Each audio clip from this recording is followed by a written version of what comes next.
Muftia, Ibu jadikan host ya. Ya, Bu.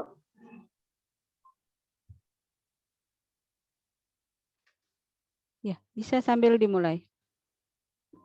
Bismillahirrahmanirrahim. Assalamualaikum warahmatullahi wabarakatuh.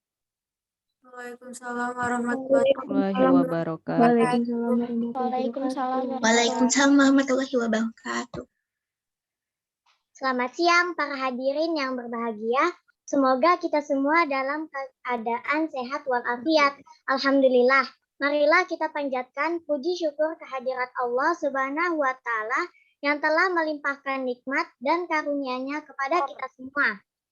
Salawat serta salam, marilah kita curahkan kepada baginda Nabi Muhammad SAW sehingga kita dapat berkumpul bersama-sama dalam acara webinar online kali ini. Sebelumnya, saya juga mengucapkan terima kasih kepada teman-teman yang telah hadir dalam kesempatan kali ini. Selamat datang di webinar Back to School dengan tema Let's Adapt Stay Produktif yang diselenggarakan oleh organisasi Ikatan Pelajar Muhammadiyah dan komunitas Al-Muja The Champions Club serta pihak sekolah SMP Muhammadiyah 3 Al-Mujahidin Balikpapan pada hari ini, Sabtu 24 Juli 2021 melalui Zoom Meeting. Sepertinya webinar kali ini bakal seru nih, karena terdapat kehadiran dari kelas 7 atau angkatan 40 Pemga. Selamat datang ya di kelas 7. Bagaimana? Apa kalian siap mengikuti webinar kali ini? Siap.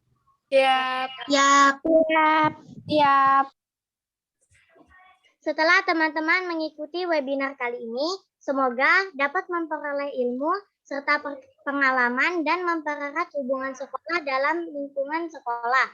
Sebelumnya, perkenankan saya memperkenalkan diri terlebih dahulu. Nama saya Muftia Husna Melati Zamil, siswa kelas 8 SMP Muhammadiyah 3 Al-Mujahidin Balikpapan, serta anggota IPM dalam bidang ASBO. Selanjutnya, yang kami hormati, Ibu Rohana SPD selaku guru SMP Muhammadiyah 3 Al-Mujahidin Balikpapan. Yang kami hormati Kak Ibnu Isfar Rudianto selaku Ketua Umum IPM SMP Muhammadiyah 3 Al-Mujahidin Balikpapan. Yang kami hormati Kak Nisa Fatiatul Mutia selaku Ketua Umum Al-Muja The Champions Club SMP Muhammadiyah 3 Al-Mujahidin Balikpapan.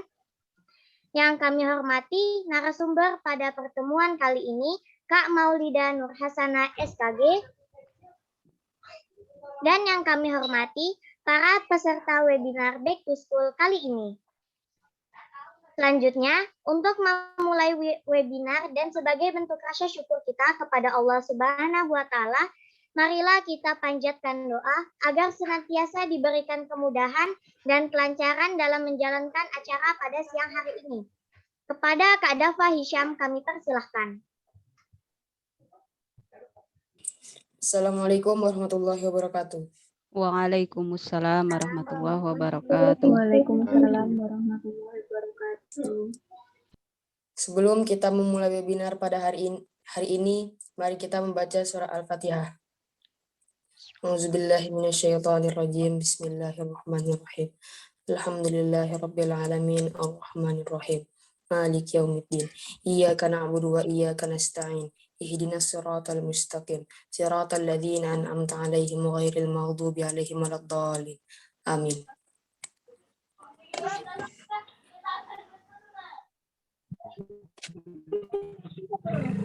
Baik, selanjutnya kita masuk ke rangkaian acara berikutnya, yaitu sambutan yang akan disampaikan oleh guru kita. Kepada Bu Rohana, kami persilakan. Ya. Bismillahirrahmanirrahim. Assalamualaikum warahmatullahi wabarakatuh. Waalaikumsalam warahmatullahi wabarakatuh.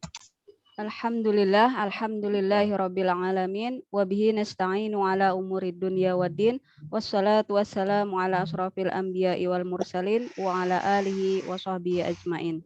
Rabbi shrah li sadri wa yassir li amri wahlul 'uqdatam min lisani yafqahu qawli. Amma ba'du. Pertama-tama marilah kita panjatkan puji syukur kehadirat Allah Subhanahu wa taala pada siang ini, hari Sabtu, tanggal 24 Juli 2021, secara daring atau secara online, kita bisa bertatap muka ya, walaupun dari kejauhan, untuk menghadiri kegiatan webinar Back to School ya. Yang kedua kalinya, sholawat serta salam kita haturkan kepada junjungan kita Nabi besar Muhammad SAW. Terima kasih kepada Muftia selaku moderator yang memberikan kesempatan kepada saya. Yang saya hormati ya, narasumber kita Uhti Maulida Nur Hasanah yang berkenan untuk mengisi materi kita pada siang hari ini, dan yang saya cintai peserta webinar pada hari ini ya. Di sini ada 89 dikurang ibu sama narasumbernya, berarti ada 87 peserta ya. Mungkin mudah-mudahan semakin bertambah. Tadi bilang Muftia ada 100 lebih ya, Muf? Ya, mudah-mudahan nanti akan semakin bertambah. Nah, kemudian di sini Ibu berterima kasih.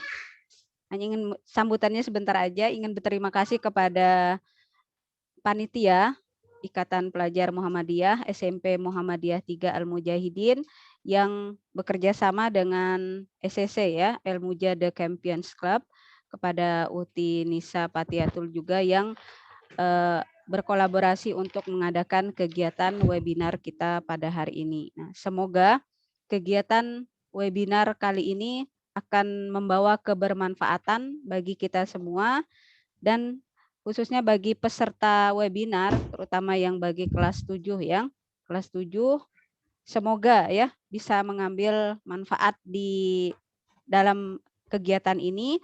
Kemudian Ibu harapkan nanti ketika kalian setelah mendengarkan pemateri memaparkan materinya, nanti ketika ada interaktif, tolong ya saling berinteraksi, tidak usah malu ya, nggak apa-apa, berani ya.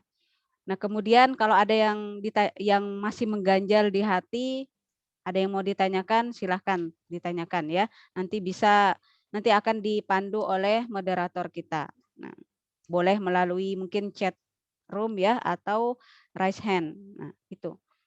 Nah, kemudian kepada panitia IPM maupun SCC, Ibu ucapkan sekali lagi selamat ya. Semoga kegiatan kita ini tidak hanya berhenti sampai di sini, masih ada kegiatan-kegiatan lain yang bisa meningkatkan keilmuan kita, kemudian kalian juga bisa belajar bagaimana berorganisasi yang baik ya. Nah, itu harapan Ibu. Kegiatan webinar ini bisa membawa manfaat yang banyak ya dalam semua hal. Itu saja yang bisa Ibu sampaikan. Selamat mendengarkan kepada Uhti Maulida Nur Hasanah.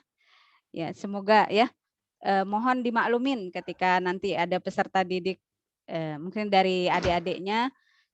Bagi peserta juga nggak usah malu ya. Pemateri kita juga dari alumni kita juga ya, SMA Muhammadiyah 2 Al-Mujahidin. Nah, kebetulan beliau lebih duluan lulus dari kalian ya. Nah, jadi enggak usah malu. Nanti boleh bertanya. Uti Maulida memang tinggal di Jogja ya, tapi kelahiran di Samboja. Nah, ada yang dari Samboja enggak pesertanya? Nah, mungkin ada yang kenal sudah ya.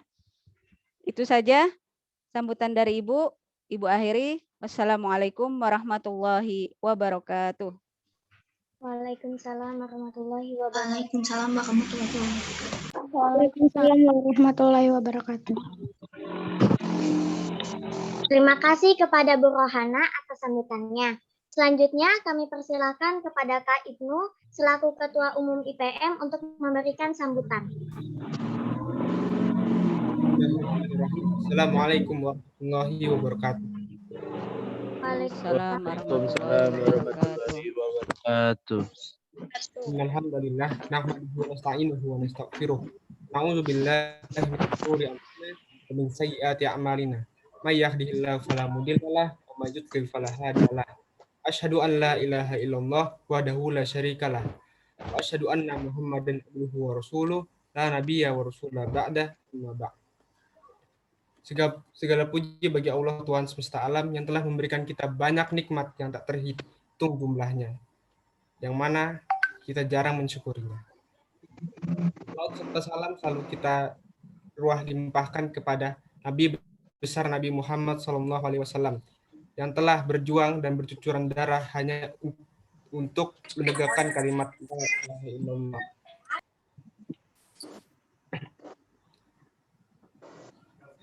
Yang saya hormati materi pada siang hari ini, Bu Maulida Nur Hasanah. Yang saya hormati Bapak dan Ibu pembimbing kegiatan ini hari ini.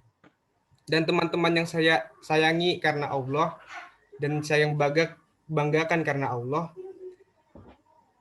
yang telah membantu saya untuk menjalankan acara siang ini dengan lancar. Serta teman-teman yang saya hormati beserta pada hari ini untuk yang telah meluangkan waktunya untuk hadir pada siang hari ini. Alhamdulillah kegiatan bisa terlaksana pada hari ini. Semoga webinar kita dapat menambah semangat serta niatan dalam belajar dalam bentuk daring atau dalam pandemi ini. Baik teman-teman, selamat mengikuti kegiatan webinar kita. Sekian dari saya. Wassalamualaikum warahmatullahi wabarakatuh. Waalaikumsalam warahmatullahi wabarakatuh. Waalaikumsalam warahmatullahi wabarakatuh. Baik, terima kasih kepada Kak Ibnu atas sambutannya. Selanjutnya kami persilakan kepada Kak Nisa Fatiatun Mutia selaku Ketua Umum El Mujahada Champions Club untuk memberikan sambutan. Baik, terima kasih kepada moderator atas waktu yang diberikan. Bismillahirrahmanirrahim. Assalamualaikum warahmatullahi wabarakatuh. Waalaikumsalam warahmatullahi wabarakatuh. Warahmatullahi wabarakatuh. Yang terhormat Ibu Rohana sebagai perwakilan pihak SMP Muhammadiyah 3 Al-Mujahidin dan yang telah membimbing kami para panitia atas terlaksananya event webinar ini. Yang terhormat Kak Maulida Nur Hasanah SKG sebagai narasumber pada webinar hari ini. Yang saya banggakan panitia yang telah meluangkan waktu, pikiran, dan tenaganya atas terlaksananya webinar pada hari ini. Dan yang saya sayangi teman-teman para peserta webinar pada hari ini. Pertama-tama, marilah kita panjatkan puja dan puji syukur atas kehadiran Allah Subhanahu wa Ta'ala yang telah melimpahkan kita nikmat, taufik, dan hidayahnya, sehingga karenanya kita bisa berkumpul dalam ruang Zoom ini dalam keadaan sehat walafiat untuk melaksanakan webinar Back to School dengan tema Let's Adapt Stay Produktif dalam keadaan sehat walafiat. Salawat serta salam tak lupa kita curahkan kepada junjungan Nabi besar Muhammad SAW yang telah membawa umatnya dari zaman kegelapan ke zaman yang terang menderang, dari zaman jahiliyah ke zaman keemasan. Halo teman-teman, perkenalkan nama saya Nisa Fatiatul. Saya sekarang sedang menduduki kelas 9, lebih tepatnya kelas 9E. First of all, aku cuma mau ngasih tahu kalau webinar ini merupakan salah satu dari puluhan mimpi aku yang aku bermimpi kalau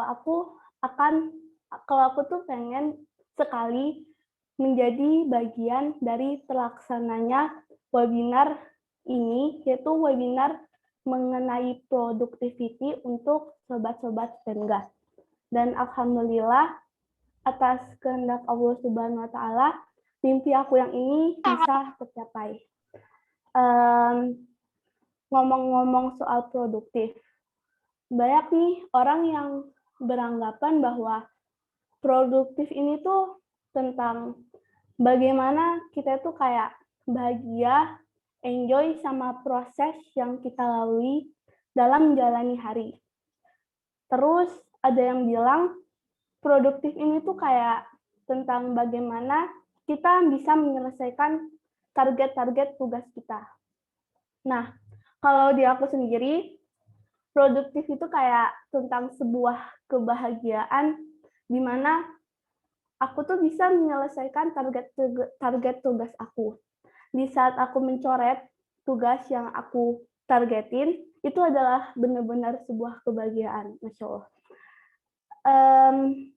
Anyway, di masa-masa kita nih, masa-masa seusia kita, itu adalah masa di mana kita itu kayak udah bisa membedakan mana yang baik dan mana yang buruk. Nah, di masa-masa kita, sebagian dari kita juga sudah ada yang mulai mengenal nih atau mempelajari konsep-konsep productivity, baik dari how to be productive atau bagaimana cara meminimalisir distraction atau how to be not procrastinating dan sebagainya. Namun di antara kita masih ada juga yang belum tahu apa sih produktif itu, terus konsep-konsep lainnya. Nah, dengan diadakannya webinar ini, aku sangat berharap semoga sobat-sobat STEMGA semua ini bisa mendapatkan insight tentang productivity ini. Selain itu, juga bisa memotivasi kita semua untuk terus mengenal diri kita, mempelajari baik dari segi apapun, salah satunya adalah segi tentang produktivitas ini. Karena aku yakin kalau sejak SMP kita sudah mengenal diri kita, baik dari segala hal, salah satunya tentang produktivitas ini, nanti saat kita memasuki jenjang SMA, jenjang kuliah, bahkan dunia kerja, diri kita akan menjadi lebih siap. Jadi jangan lupa teman-teman, selagi kita SMP nih, masih longgar lah waktu kita. Karena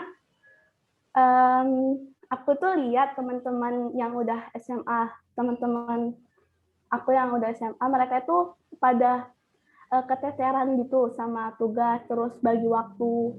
Kayak tugasnya mereka itu 2 kali lipat dari zaman mereka SMP. Nah, jadi kalau misal daripada kita undur-undur nih pas SMA nanti, mendingan dari SMP kita udah mulai nih ngenalin diri kita, udah mulai mengenal konsep-konsep produktivitas yang cocok sama diri kita, biar nanti di jenjang selanjutnya kita tuh jadi lebih enjoy, menikmati proses, kita nggak keteteran sama yang harus kita lakuin. Mungkin cukup sekian dari aku. Mohon maaf jika ada salah kata. Stay healthy and take care of yourself. Wassalamualaikum warahmatullahi wabarakatuh. Waalaikumsalam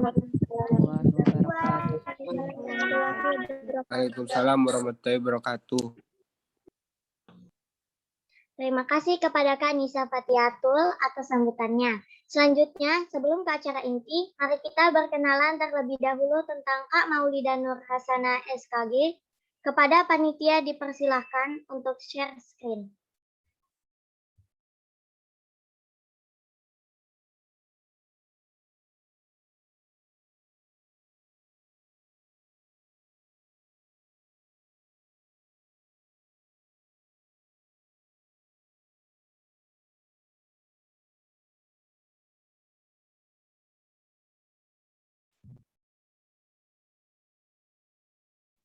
Ibu bisa jadikan host. Oh, udah. Maaf, Bu.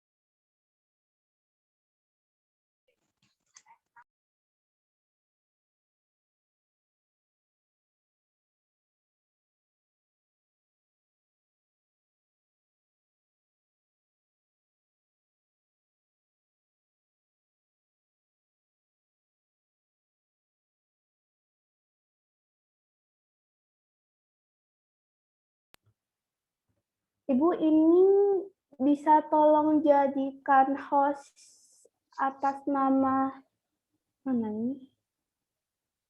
Bukan Ibu yang host tadi. Tadi kan sudah. Siapa Muftia terakhir tadi?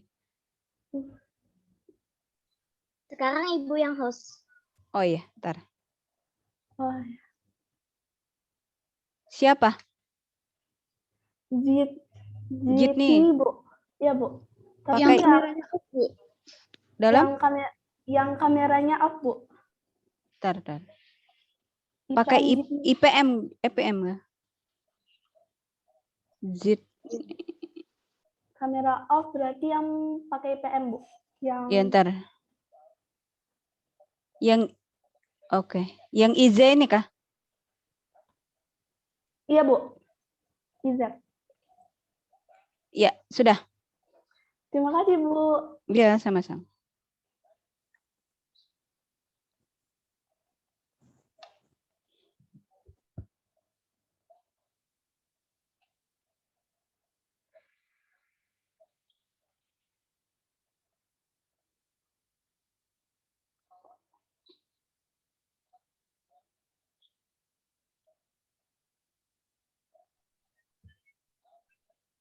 Baik, kita lanjut.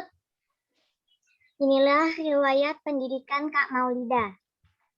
SD 2003-2009 SDN 012 Samboja, SMP 2009-2012 MTS Negeri 1 Samboja, SMA 2012-2016 SMA Muhammadiyah 2 Balikpapan, SMA 2014-2015 Sekolah Menengah Ridgeview Redmond, 2016-2020 Program Pendidikan Kedokteran Gigi, Fakultas Kedokteran Gigi, Fakultas Kedokteran dan Ilmu Kesehatan, Universitas Muhammadiyah Yogyakarta, lulus sebagai Sarjana Kedokteran Gigi.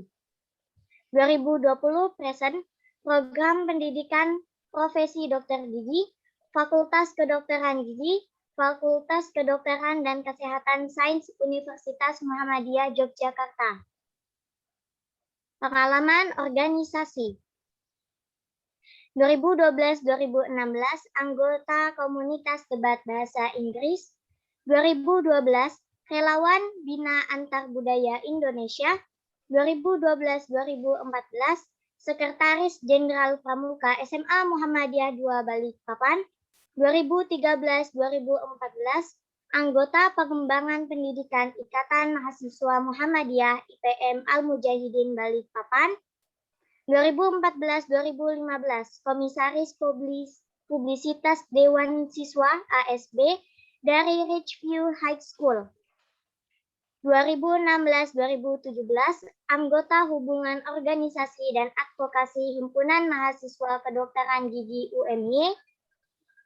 2016-2017 staf bagian organisasi Ikatan Mahasiswa Muhammadiyah tingkat fakultas IMMFKIK UMY. 2017-2018 Kepala Hubungan Organisasi dan Advokasi Himpunan Mahasiswa Kedokteran Gigi UMY. 2018-2019 Sekretaris Jenderal Himpunan Mahasiswa Kedokteran Gigi UMY. 2015 present, anggota Indonesian Yes Alumni Association.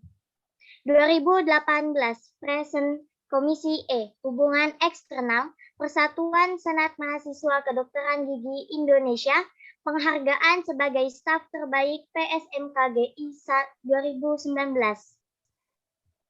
2018-2021 Perwakilan Nasional Indonesia Asosiasi Internasional Mahasiswa Kedokteran Gigi. 2020-2021 Asosiasi Regional Asia Pasifik, Asosiasi Internasional Mahasiswa Kedokteran Gigi. Masya Allah, keren banget nih Kak Maulida. Untuk agenda selanjutnya adalah penyampaian materi dari narasumber. Kepada Kak Maulida Nur Hasanah, kami persilahkan. Tolong Jitni kembalikan ke jadikan Kak Maulida sebagai host ya. Ya, terima kasih Muftia sudah diperkenalkan. Luar biasa ya, alhamdulillah. Assalamualaikum warahmatullahi wabarakatuh semuanya. Waalaikumsalam warahmatullahi wabarakatuh. Ya, alhamdulillah. Udah jadi host ya? Oh ya, makasih ya. Alhamdulillah. Semoga semuanya dalam keadaan sehat ya, karena dalam keadaan seperti ini, nikmat sehat itu sebuah nikmat yang tidak ada harganya. Bahkan orang kaya pun nggak bisa membeli nikmat sehat dalam pandemi seperti ini. Dan terima kasih juga untuk Bu Rohana sudah mengundang di acara luar biasa ini, dan juga Nisa dan teman-teman IPM yang saya sangat mengapresiasi ya, luar biasa sekali IPM Mujahidin, karena dulu jujur pas saya SMP tuh belum ada nih acara webinar online kayak gini, belum secanggih ini gitu. Jadi wah, sangat diapresiasi nih bagi teman-teman IPM SMP 3 Mujahidin yang luar biasa. Nah, hari ini insya Allah mau sharing cerita sedikit ya tentang produktivitas dan gimana sih cara beradaptasi di keadaan seperti ini. Jadi sekali lagi, aku bukan seorang yang expert karena aku juga sendiri masih belajar, masih belum sampai di garis finish karena kita semua sama-sama sebagai long life learner ya, selalu belajar, selalu berusaha untuk menjadi yang terbaik sampai kapanpun itu, nggak ada batas waktunya. Izin share screen sebentar ya. Oke, sudah kelihatan belum screen-nya? Sudah Kak. Terlihat? Sudah ada. Oke. Oh ya, sip. Oke, jadi hari ini insya Allah mau bahas tema mengenai Let's Adapt, Stay Productive ya. Oke, bismillah. Pertama-tama perkenalan dulu, tadi udah diperkenalkan sama Muftia, udah sangat panjang ya kayaknya perkenalannya. Nah, karena berhubung pandemi ini fotonya foto mata aja yang kelihatan ya, karena kebetulan Alhamdulillah sekarang aktivitasnya lagi sebagai koas kedokteran gigi di Rumah Sakit Gigi dan Mulut UMY, yang di pandemi ini juga terdampak karena semua orang terdampak gitu. Jadi koasnya harus full APD, alat pelindungan diri, kayak nggak bisa makan, nggak bisa minum berjam-jam, panas, pokoknya semuanya dinikmatin aja gitu. Karena kita semua punya survive, punya waktu untuk berjuang dalam kendala masing-masing gitu. Ini di antara sosial media aku, ada Instagram, ada Facebook, bisa di-follow. Nanti kalau misalnya pada follow bisa say hi aja ya gitu. Aku nggak punya banyak sosial media, nggak main TikTok, nggak main apa lagi ya yang sekarang lagi hits itu apa ya? Banyak ya, tapi nggak main banyak sosial media gitu. Oke, langsung aja. Nah, setelah ini beberapa tentang perjalanan hidup ya, tapi ini they said. Kenapa they said? Karena menurut aku ini yang orang lihat gitu, ini yang aku biarkan orang untuk tahu melalui sosial media, ini yang orang lihat, wah ternyata Maulida itu kayak gini ya hidupnya, tapi mereka di balik itu mereka nggak tahu ada apanya gitu. Jadi my journey they said itu seperti ini, aku kayak jalan-jalan ke luar negeri, alhamdulillah tahun 2015 berkesempatan untuk sekolah 1 tahun ya di Amerika. Banyak banget pengalaman yang didapetin dari sana gitu, meskipun bukan satu iman ya, tapi pastinya banyak pelajaran berharga yang bisa diambil positifnya gitu. 2017 juga alhamdulillah berkesempatan jadi perwakilan ke Kedubes di Singapura dalam suatu acara juga.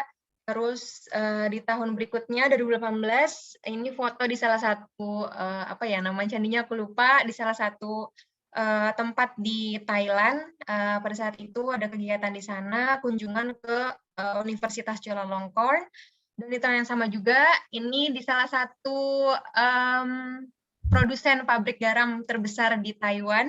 Dan 2019 alhamdulillah, tapi bagi pencinta Harry Potter ya mungkin pada mau ke sini nih ke Hogwarts School-nya Harry Potter di Jepang gitu.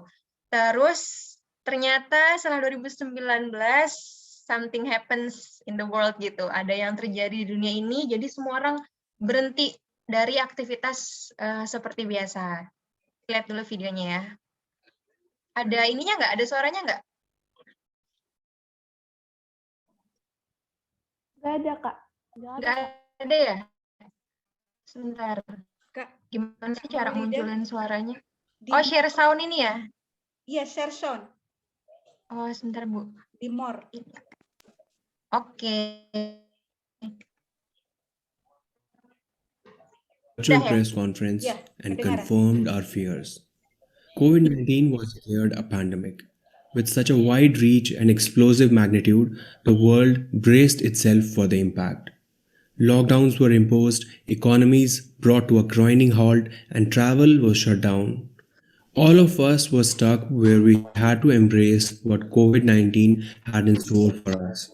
Within a few weeks, COVID propagated like a chain, and at the time of writing this video, 96.2 million people have been infected and 2.06 million dead. Cukupnya videonya panjang, jadi video gambarkan gimana sih pandemi ini mengubah hidup semua orang di dunia gitu. Jadi bukan cuma kita, bukan cuma di Indonesia, bukan cuma keluarga kita, tapi semua orang di seluruh dunia gitu.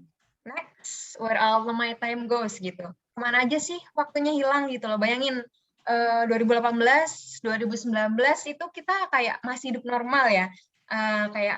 Aku masih bisa beraktivitas seperti biasa, kalian juga masih bisa sekolah, masih bisa di asrama, ketemu teman-teman, terus tidur bareng, main bareng. Tapi tiba-tiba di 2020 semuanya berubah gitu.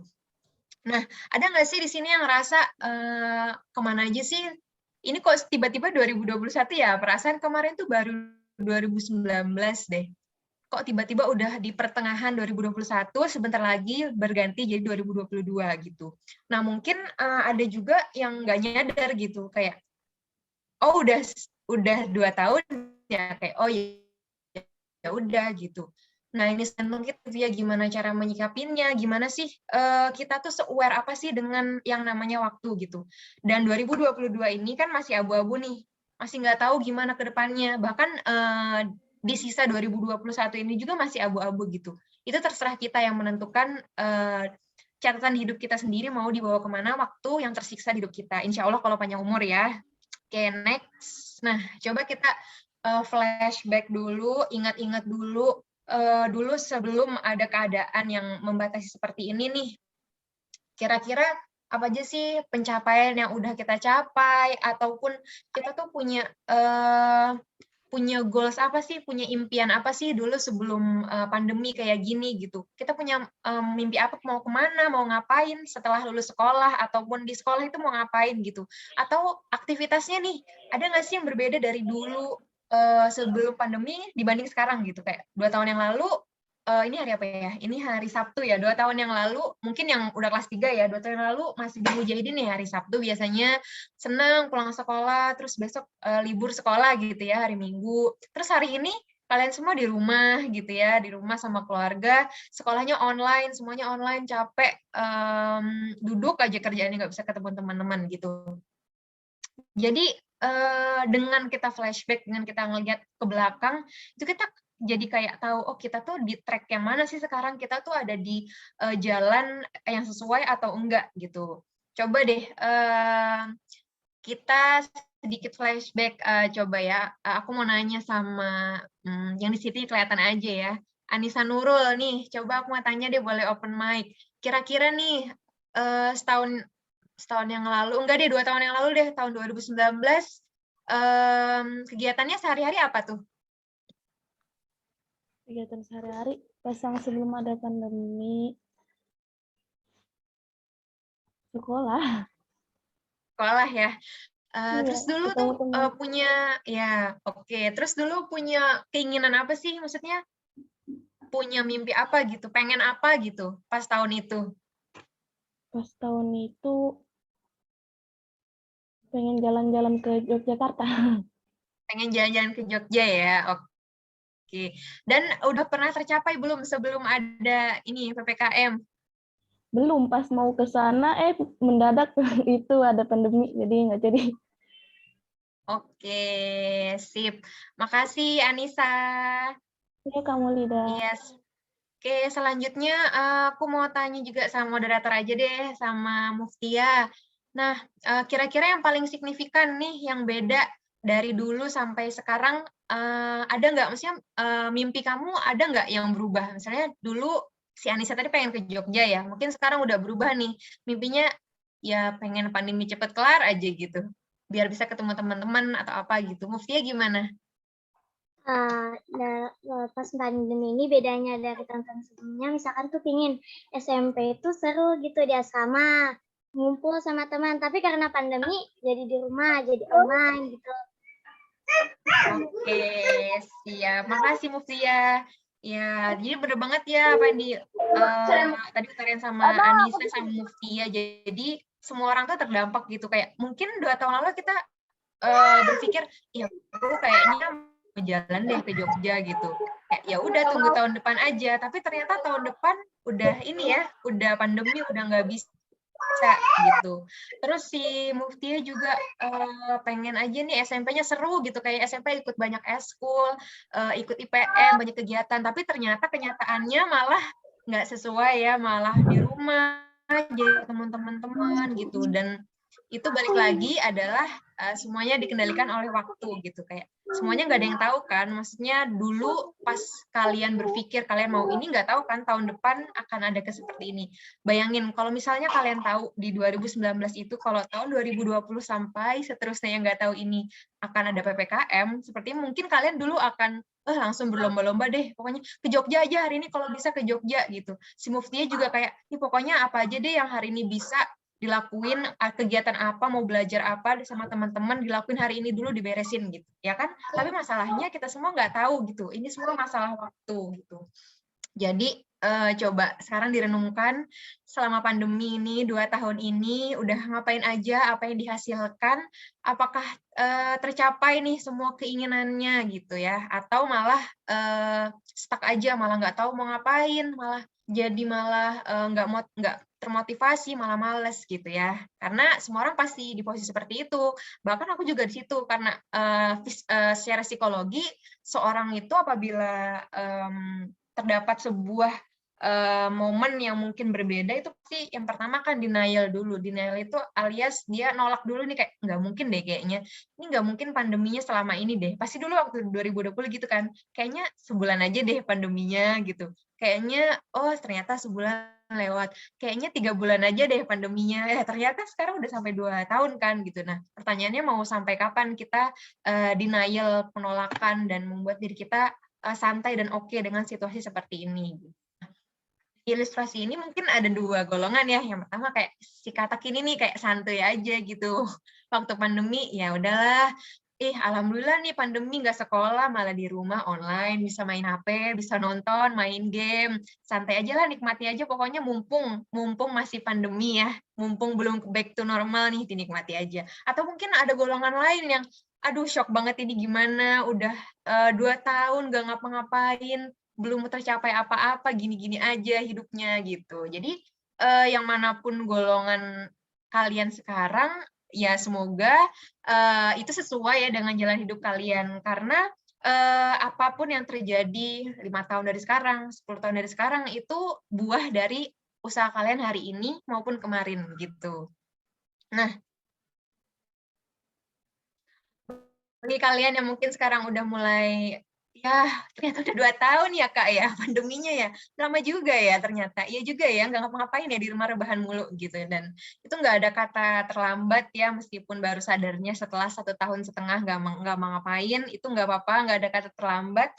Lebih baik sadar sekarang daripada nanti mungkin pandeminya nih baru kelar, kita bisa nggak pakai masker lagi ya, mungkin 5 tahun lagi, semisal gitu ya, kayak daripada sadarnya baru 5 tahun lagi ya, udah telat gitu ya, udah lulus SMP, udah lulus SMA, terus mau daftar universitas bingung, mau masuk apa, terus atau mau kerja juga bingung, mau kerja di mana, nggak punya skill yang bisa dijual atau skill yang bermanfaat untuk kehidupan kita gitu. Jadi nggak ada kata terlambat, kayak nggak perlu menyalahkan diri sendiri, kayak ya Kak, tapi aku udah terlanjur nih kayak gini, ya udah kali ya sekalian aja kali ya diginiin terus aja, ya jangan gitu juga gitu, karena sebagai manusia itu kan namanya dinamis ya, kalau statis namanya benda dong, kayak benda apa ya, kayak gelas gitu kan statis yang nggak bergerak. Namanya manusia pasti dinamis, kita pasti bergerak, kita pasti berkembang menuju ke arah yang lebih baik ya harusnya gitu. Jangan malah jalan di tempat atau malah step back atau malah mengalami kemunduran gitu. Nah, apa aja sih kira-kira nih yang harus dilakukan. Kalau misalnya sekarang udah sadar, alhamdulillah, udah kayak ya ampun, iya waktu kemarin tuh berharga banget, kayak terbuang. Ini sih yang mungkin bisa dilakuin ya. Yang pertama itu set your goals gitu. Yang tadi udah bener nih, yang udah punya mimpi, kayak tadi sini saya udah banyak mimpinya, alhamdulillah udah keren, udah tercapai nih, bisa ngelaksanain webinar di tengah-tengah pandemi. Terus tuh ditulis mimpi itu kayak diingat, ditulis, dicamkan nih di otak kalian, karena otak kalian tuh pusat dari seluruh tubuh yang menggerakkan kan otak ya gitu. Misalnya nih di sini misal aja ya, dan 1 bulan ada 12 bulan, misalnya Desember nih, goals-nya pengen lulus UN, karena UN sekarang susah banget, banyak yang nggak lulus ternyata, misalnya kayak gitu ya. Ya udah, misalnya UN-nya nih pengumuman kelulusan Desember pengen lulus. Nah, set dulu goals-nya mau kapan, mau tahun berapa gitu. Nah, dari goals itu, dari si puncak itu, kalian tarik sampai ke sekarang. Jadi, sampai ke sekarang ini, apa aja sih yang harus dilakuin? Misalnya nih, tarik dari sini ke 6 bulan ke belakang. Berarti bulan Julinya harus nggak ada remedial, UAS-nya harus lulus semua, supaya UN-nya nggak terganggu nanti, nggak ada distract, nggak ada gangguan, harus ngejar remedi, jadi kan UN-nya nggak fokus ya, berarti Julinya harus nggak ada UAS. Nah, gimana caranya supaya nggak ada remedial UAS? Ya berarti berbulan-bulan setelah itu harus belajar, dicicil, jangan SKS ya, karena namanya SKS itu nggak ada yang berhasil, mungkin berhasil sekali, habis lupa lagi gitu ya. Nah, misalnya nih sekarang bulan Januari ya, misalnya sekarang Januari, terus goals terdekatnya adalah goals jangka pendeknya, nggak ada remedial UAS ya, berarti dari Januari dicicil, misalnya nih dicicil membaca 1 buku gitu. Ya it's okay, sedikit-sedikit gitu. Jangan kayak mentang-mentang kita punya goal, jadi kayak aku mau belajar sehari 12 jam pokoknya, nggak keluar kamar, nggak makan, nggak bersosialisasi, itu nggak bagus juga ya, karena hidup itu harus balance gitu ya. Jadi sedikit-sedikit aja, kan sedikit apapun yang sedikit demi sedikit itu nanti kalau udah jadi bukit akan kita menuai juga hasilnya, daripada sekali belajar seabrek 12 jam gitu, terus besoknya mulai turun 10 jam, terus sebulan kemudian sakit, capek, terus nggak mau belajar lagi gitu ya. Jadi mending sedikit-sedikit aja. Nah, gimana caranya supaya kita tahu seberapa sedikit usaha yang kita perlukan untuk mencapai goals itu? Gitu, dibikin timeline ini gitu, kita tarik dari puncak goals-nya sampai ke sekarang itu ditarik gitu, ada berapa waktu yang kita punya, ada berapa perlu banyak hal yang perlu kita persiapkan gitu, jadi bisa dicicil gitu, karena nggak ada orang yang bisa melakukan semuanya itu dalam waktu yang cepat, singkat, dan sempurna, nggak ada manusia yang seperti itu ya, semuanya pasti dimulai dari bawah, dari sedikit-sedikit gitu. Terus setelah punya goals, udah kita berusaha keep on track, ikutin terus tuh menurut apapun impian yang kita pengenin. Yang kedua adalah beradaptasi. Salah satunya di di keadaan pandemi seperti ini. Nah, adaptasi itu nggak cuma dalam keadaan pandemi ya, banyak banget macamnya adaptasi. Misalnya nih, tadi tuh pengen UAS-nya bulan Juli lulus nggak ada remedi. Nah, tiba-tiba berubah nih kalender akademik, UAS-nya jadi bulan Juni. Berarti kan waktu kalian berkurang 1 bulan ya, berarti kalian juga harus beradaptasi kan gitu. Atau tiba-tiba misalnya nih ada musibah di keluarga kalian, jadi kalian nggak punya waktu banyak, berarti kan adaptasinya kalian harus memanfaatkan waktu yang tersisa dengan usaha yang lebih besar lagi dibanding sebelumnya gitu. Karena sesuai ini agak ini. Nah, sesuai di sini ya, quotes-nya, life is 10% what happens to you and 9% how you react to it. Jadi benar nih, jadi semua orang itu dikasih porsi yang sama ya, 24 jam. Bahkan misalnya dia nggak usah jauh-jauh deh, presiden aja di Pak Jokowi, waktunya 24 jam kan, dia nggak dapat 30 jam kan, tapi dia bisa tuh manage mikirin satu Indonesia, banyak meeting ini itu, terus belum lagi dia harus ngurus keluarga dan kesibukan yang lainnya yang kita nggak tahu gitu. Karena itu dari 90% gimana sih Pak Jokowi itu react untuk waktu yang dia punya gitu. Karena misalnya semua orang dikasih sama 24 jam, nggak mungkin semua orang sama tuh reaksinya. memaksimalkan 24 jam. Ada yang 10 jam tidur, ada yang 8 jam tidur, ada yang cuma 4 jam, sisanya dia belajar, mungkin hobi atau apa gitu ya. Jadi tentukan nih, kamu mau bereaksinya 90% tuh gimana sih caranya? Karena kita semua tuh dikasih porsi yang sama atas semuanya. Otak sama nih, punya satu doang otak. Terus tubuh semuanya sehat awalnya nih, dikasih tubuh yang sehat. Terus gimana cara kita menjaga yang supaya tetap sehat, nggak sakit, nggak punya penyakit, itu ya terserah kita gitu kan. Nah, apalagi sekarang banyak banget nih platform-platform yang dulu nggak ada di zaman-zaman yang dulu. Bahkan mungkin dulu disebutkan ya, kalau disebutkan tuh juga ada pandemi di abad 19 itu, flu Spanyol, itu nggak ada tuh online-online Zoom, YouTube, Google kayak sekarang. Orang-orang dulu belajar masih pakai buku. Sekarang bayangin dong kalian, meskipun nggak sekolah, kalian tuh masih bisa gitu ketemu guru, masih bisa belajar, bahkan di luar konteks sekolah pun kalian bisa nyari gitu, nggak terbatas. Sekarang tuh ilmu mungkin hanya dalam ketikan jari ya. Kalau zaman dulu tuh mungkin pepatahnya buku adalah jendela dunia. Kalau sekarang jarimu itu jendela duniamu sendiri gitu. Terserah kamu mau kemana, kamu explore sesuatu yang pengen kamu tahu gitu ya. Nah, di antara platform ini tuh nggak semuanya punya bad impact ya, nggak semuanya orang yang nonton YouTube terus itu tuh buruk, nggak, karena di YouTube juga banyak tutorial gimana cara ngafelin vocabulary bahasa Inggris, tutorial gimana caranya ini, caranya itu gitu. Di TikTok juga nggak selamanya tuh TikTok itu punya bad impact gitu. Karena di TikTok juga banyak tuh konten-konten kayak tips and trick gimana cara mudah mengingat, tips and trick gimana cara kamu ini itu banyak gitu.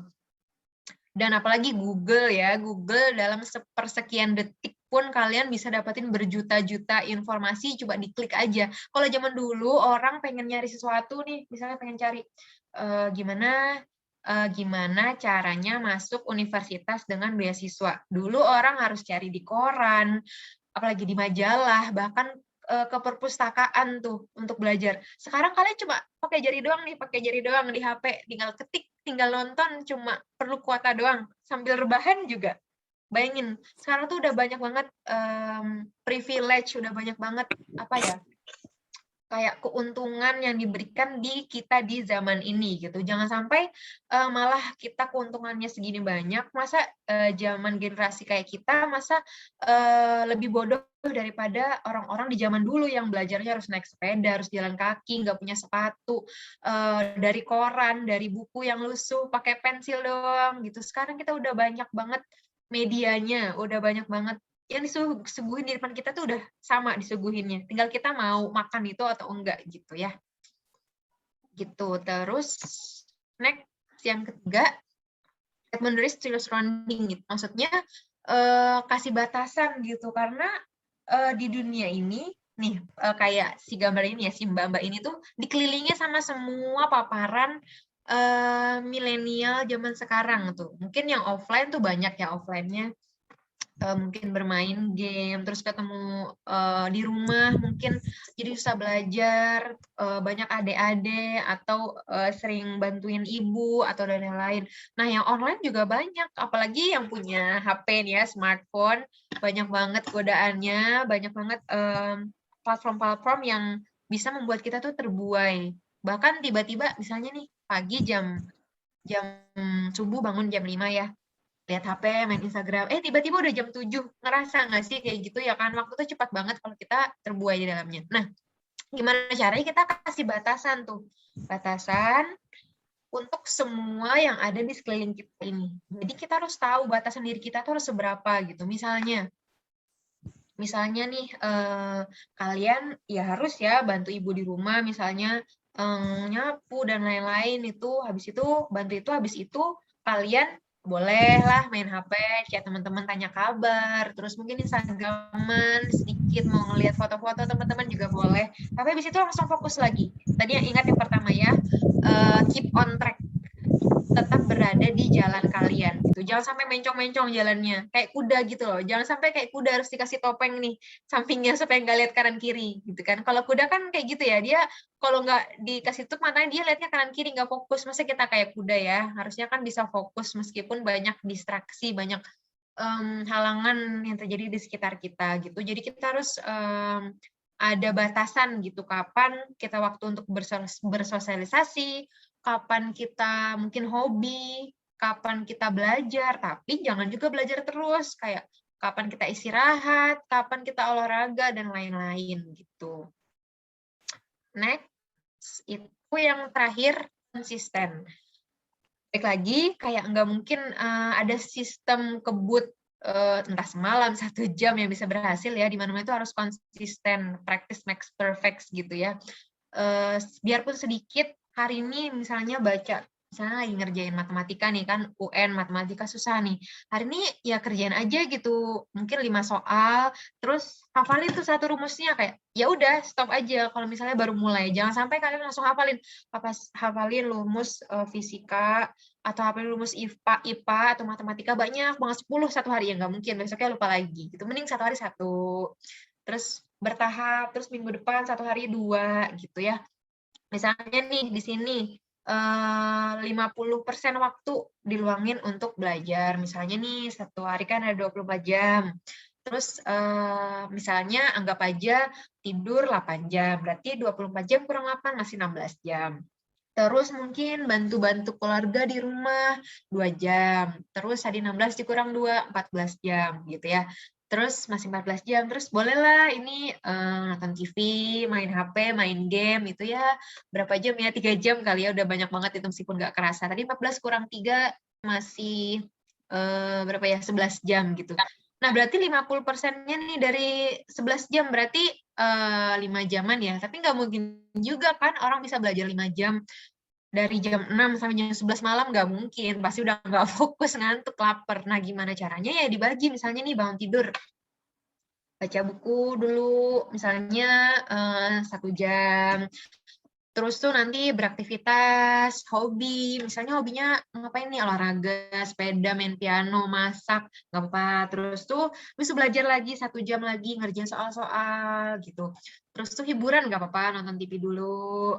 Terus itu belajar lagi, ada webinar atau ada kelas online gitu. Jadi ini nggak mutlak kayak gini ya, tergantung kalian mau porsinya belajar sehari berapa jam, mau mengasah skill berapa jam. Misalnya kalian mau mengasah skill, aku mau punya skill public speaking, mau bisa ngomong di depan orang gitu, atau mau punya skill bisa editing video, bisa bikin video, terus nanti bisa ngedit biar nanti bisa kayak kerja gitu, kayak dibayar gitu. Ya nggak apa-apa, terserah kalian. Tergantung apa yang kalian pengen capai tadi ujungnya gitu. Nah, dari goals hari ini yang kalian lakukan itu, dari yang hari ini usaha yang kalian lakukan pasti nanti banyak banget tuh perubahan-perubahan. Plan A nanti mungkin 2 bulan plan A-nya bolehlah berhasil, tapi ternyata mungkin nanti ya ternyata ada hambatan, ya udah deh ganti plan deh, belajar harus lebih banyak, atau ganti haluan nih cara belajarnya. Kalau mungkin awalnya kalian belajarnya membaca, tapi ternyata kalian tuh nggak mudeng kalau membaca gitu loh. Kalian orangnya harus dijelasin ya, berarti ya udah ganti cara belajar kayak nonton YouTube, atau kalian teleponan sama teman kalian minta dijelasin gitu, atau kalian tipikalnya ternyata salah lagi nih ini metode belajarnya, ternyata kalian tipikalnya orangnya harus ngerangkum, harus gambar, harus stabilo gitu ya. Ya udah ubah lagi plan-nya, plan C cara belajarnya gitu. Ya that's okay gitu loh, karena nggak semuanya itu harus diselesaikan, harus ada jawabannya, harus ada solusinya itu sekarang gitu. Karena kita kan balik lagi manusia adalah dinamis ya, kita berkembang belajar dari kesalahan gitu. Nggak ada orang yang perfect dari awal gitu ya. Nah, nanti ujung-ujungnya insya Allah pasti kalau kita konsisten pasti akan sampai nih di goals atau impian ataupun tujuan yang kalian pengen capai itu gitu. Nah, di sini ada sedikit ya, tadi kan di awal nih ada my journey, what they say ya, apa yang mereka lihat, apa yang orang-orang lihat di sosial media. Nah, behind the story-nya ternyata banyak banget banyak banget hambatan, banyak banget perjuangan juga nih yang aku alami di hidup. Mungkin di sini fotonya sedikit aja ya, karena nggak semuanya di foto. Yang pertama, di samping aku misalnya sering dikirim jadi delegasi kampus kemana-mana, ya aku juga sebelum itu pas masih sekolah SMA ataupun pas masih kuliah juga di sela-sela belajar juga aku mengasah skill nih. Ini mengasah skill gimana caranya ngomong di depan orang. Ya aku juga dulu belajar caranya ini dari anak-anak dulu nih. Gimana cara ngomong di depan anak-anak, gimana caranya mereka supaya ngerti, supaya perhatiin apa yang aku omongin. Nah, di sini kalau nggak salah ini aku ngajarin anak-anak refugees atau pengungsi dari Somalia yang mereka nggak punya biaya untuk sekolah gitu. Jadi aku kayak datang ke tempat mereka terus ngajar gitu. Ini kan melatih skill public speaking karena aku emang mau nih jadi orang yang nggak malu ngomong di depan orang, jadi orang yang nggak gemeteran, terus panas dingin, terus blank gitu kalau ngomong di depan orang gitu. Ya salah satu caranya adalah terus berlatih gitu public speaking-nya gimana. Terus yang kedua, ini sebenarnya juga lupa ya pas kapan, intinya ini pas lagi diskusi dalam suatu, kayaknya pas lagi diskusi program pas mau ke Singapura, itu kita kayak bikin program gitu. Nah ini juga salah melatih gimana caranya berpikir kritis nih, karena kan aku tuh pengen tuh, dulu tuh pengen tuh jadi orang yang bisa gitu kayak di tengah-tengah orang, kayak bisa memecahkan masalah gitu ya. Salah satunya ya harus berpikir kritis, kayak nggak mungkin kan berpikir kritis aku tiap hari nonton YouTube gimana cara berpikir kritis, kan nggak mungkin ya, nggak ada caranya, harus praktek gitu. Jadi aku coba nih ikut di panitia ini bikin program, terus ketemu sama orang-orang yang nggak pernah aku kenal dari seluruh Indonesia, terus gimana caranya menyampaikan pendapat, terus gimana caranya bikin program yang semua orang tuh banyak banyak idenya nih, kayak IPM aja nih mungkin bikin webinar nih kayak banyak idenya. Gimana kalau misalnya temanya produktivitas, tapi kalau misalnya tema gimana cara motivasi diri juga bagus deh, atau gimana tema supaya nggak malas juga bagus deh, kan banyak ya orang punya tema ide yang bermacam-macam, gimana kita cara menyatukannya tanpa ada yang tersinggung gitu kan. Jadi juga salah satu yang aku lewatin di perjalanan hidup. Terus ya tentunya belajar, ini juga pas dulu aku lagi di Amerika nih, harus belajar matematika pakai bahasa Inggris, dan dulu tuh kan aku juga masih belajar ya, masih ya bahasa Inggrisnya nggak terlalu fasih, juga masih terbata-bata, harus belajar. Ya bayangin kalian belajar matematika aja susah banget rumusnya, gimana apalagi kalau misalnya guru kalian ya ngajarinnya pakai bahasa Inggris, yang ngajarinnya pakai bahasa Indonesia, didikte satu persatu aja nggak ngerti, apalagi diajarinnya pakai bahasa Inggris, terus harus ngerti sendiri, harus ngerjain sendiri gimana sih cara ngerjainnya, walaupun itu bukan bahasa kita gitu.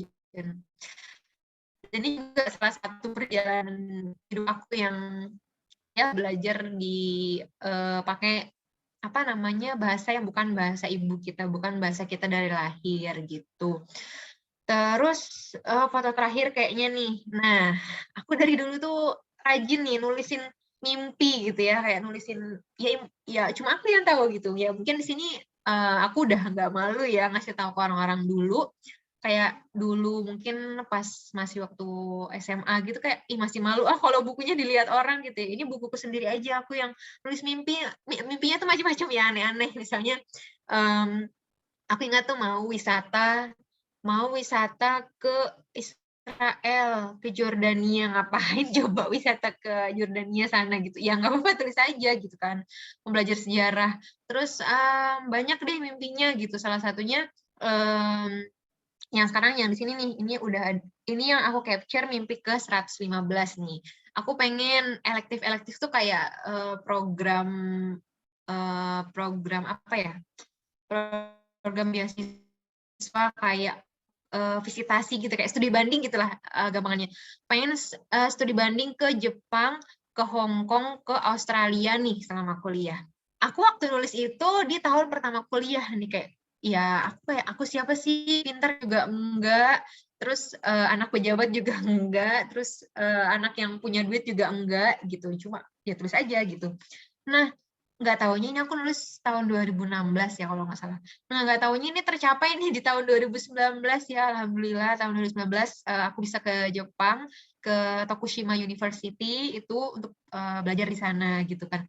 Kayak kalau sekarang tuh kayak kalau misalnya aku ngerasa kurang motivasi atau apa gitu kayak aku buka bukunya gitu ya kayak wah ternyata dulu aku gila ya bisa mimpi sampai segini kok bisa sih, kok berani sih mimpi kayak gitu gitu. Dan ternyata pas sampai ternyata lumayan banyak juga ya yang tercapai kayak wah kok bisa ya gitu kayak kok bisa ya padahal dulu pas aku nulis itu kayaknya nggak bisa deh tapi aku coba aja gitu kayak ya udah aku berarti harus belajar ini aku harus belajar bahasa Inggris aku harus bisa public speaking harus bisa gimana caranya yakinin pas wawancara aku harus bisa keterima gitu jadi pas dulu waktu berusaha tuh kayak masih jauh banget gitu deh mimpinya kayak aduh kayaknya nggak mungkin deh kalau bisa ke luar negeri apalagi ke Jepang ke Australia itu negara yang orangnya pintar-pintar banget kayaknya nggak mungkin deh kayak masih jauh banget tapi terus aja kayak terus belajar aja terus berusaha melakukan yang terbaik ya alhamdulillah tuh tercapai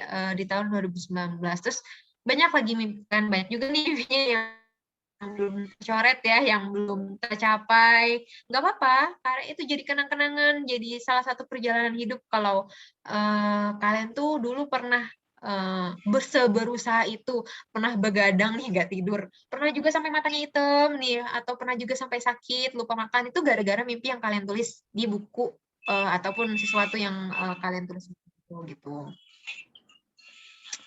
Oke, terus jadi banyak ya, sangat banyak ups and down, banyak tantangan, banyak kegagalan juga. Aku juga pernah ditolak, mau daftar ini, ditolak, mau daftar itu, ditolak. Yang orang, tapi kan aku nggak post di sosial media, orang-orang nggak tahu, taunya kamu ini jalan-jalan aja deh, udah kemana-mana keren banget.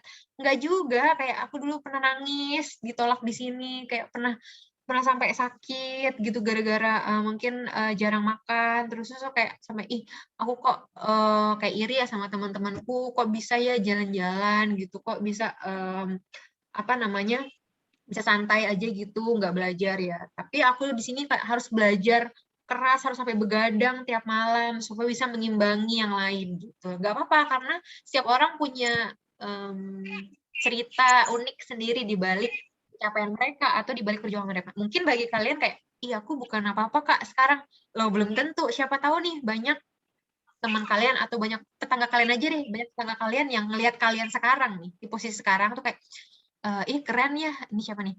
Ada Nazifa, keren ya, Nazifa itu, apa namanya, di sekolah di Mujahidin, padahal di Mujahidin tuh banyak banget yang daftar, dia nggak keterima, ternyata si Nazifa keterima. Nah, itu kan sesuatu yang kalian nggak sadari, tapi itu pencapaian kalian gitu. Jadi kita tuh harus banyak-banyak, ya itu tadi, lihat ke belakang, kalian tuh sebelum tidur tuh ngeliat deh, hari ini tuh aku udah ngapain aja ya, atau kayak bulan ini tuh aku udah ngapain aja ya, kayak, wah alhamdulillah ya aku udah sampai di titik ini gitu. Jangan lupa selalu bersyukur gitu loh, karena meskipun kita selalu merasa kurang untuk memacu motivasi, tapi jangan lupa juga untuk bersyukur gitu kayak untuk melihat ke bawah ternyata masih banyak ya orang-orang yang nggak seberuntung kita atau masih banyak orang yang dikasih waktu suksesnya itu bukan sekarang nggak secepat kita bayangin kalau kita dikasih waktu misalnya kita nggak naik kelas nih 1 tahun kita pasti udah nangis-nangis tuh kayak alhamdulillah kita nggak pernah dikasih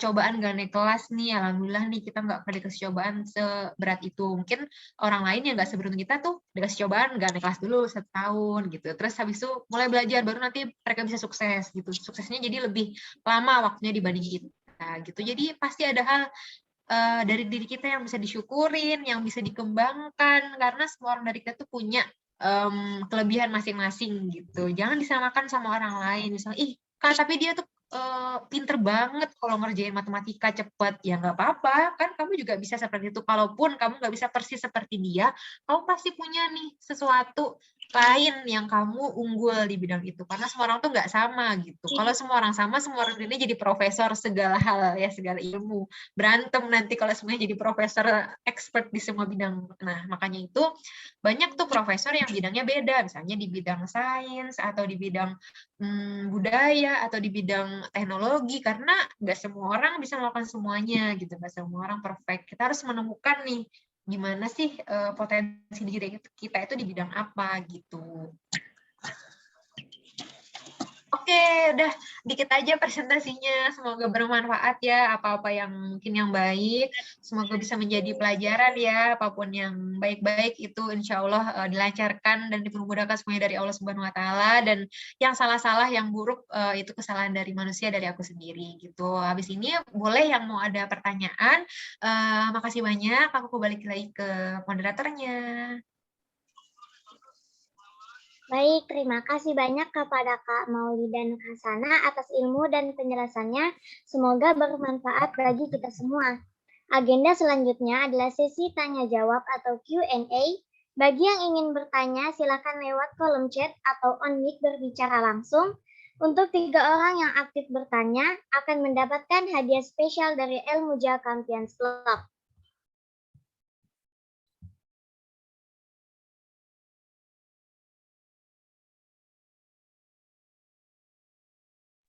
Silakan jika ingin bertanya.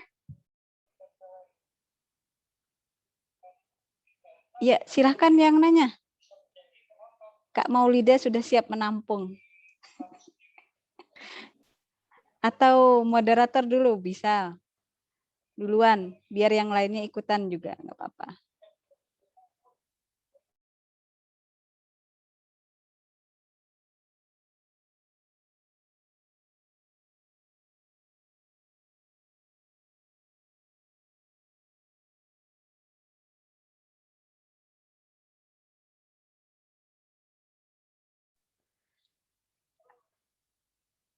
Iya, pada merenung semua ya.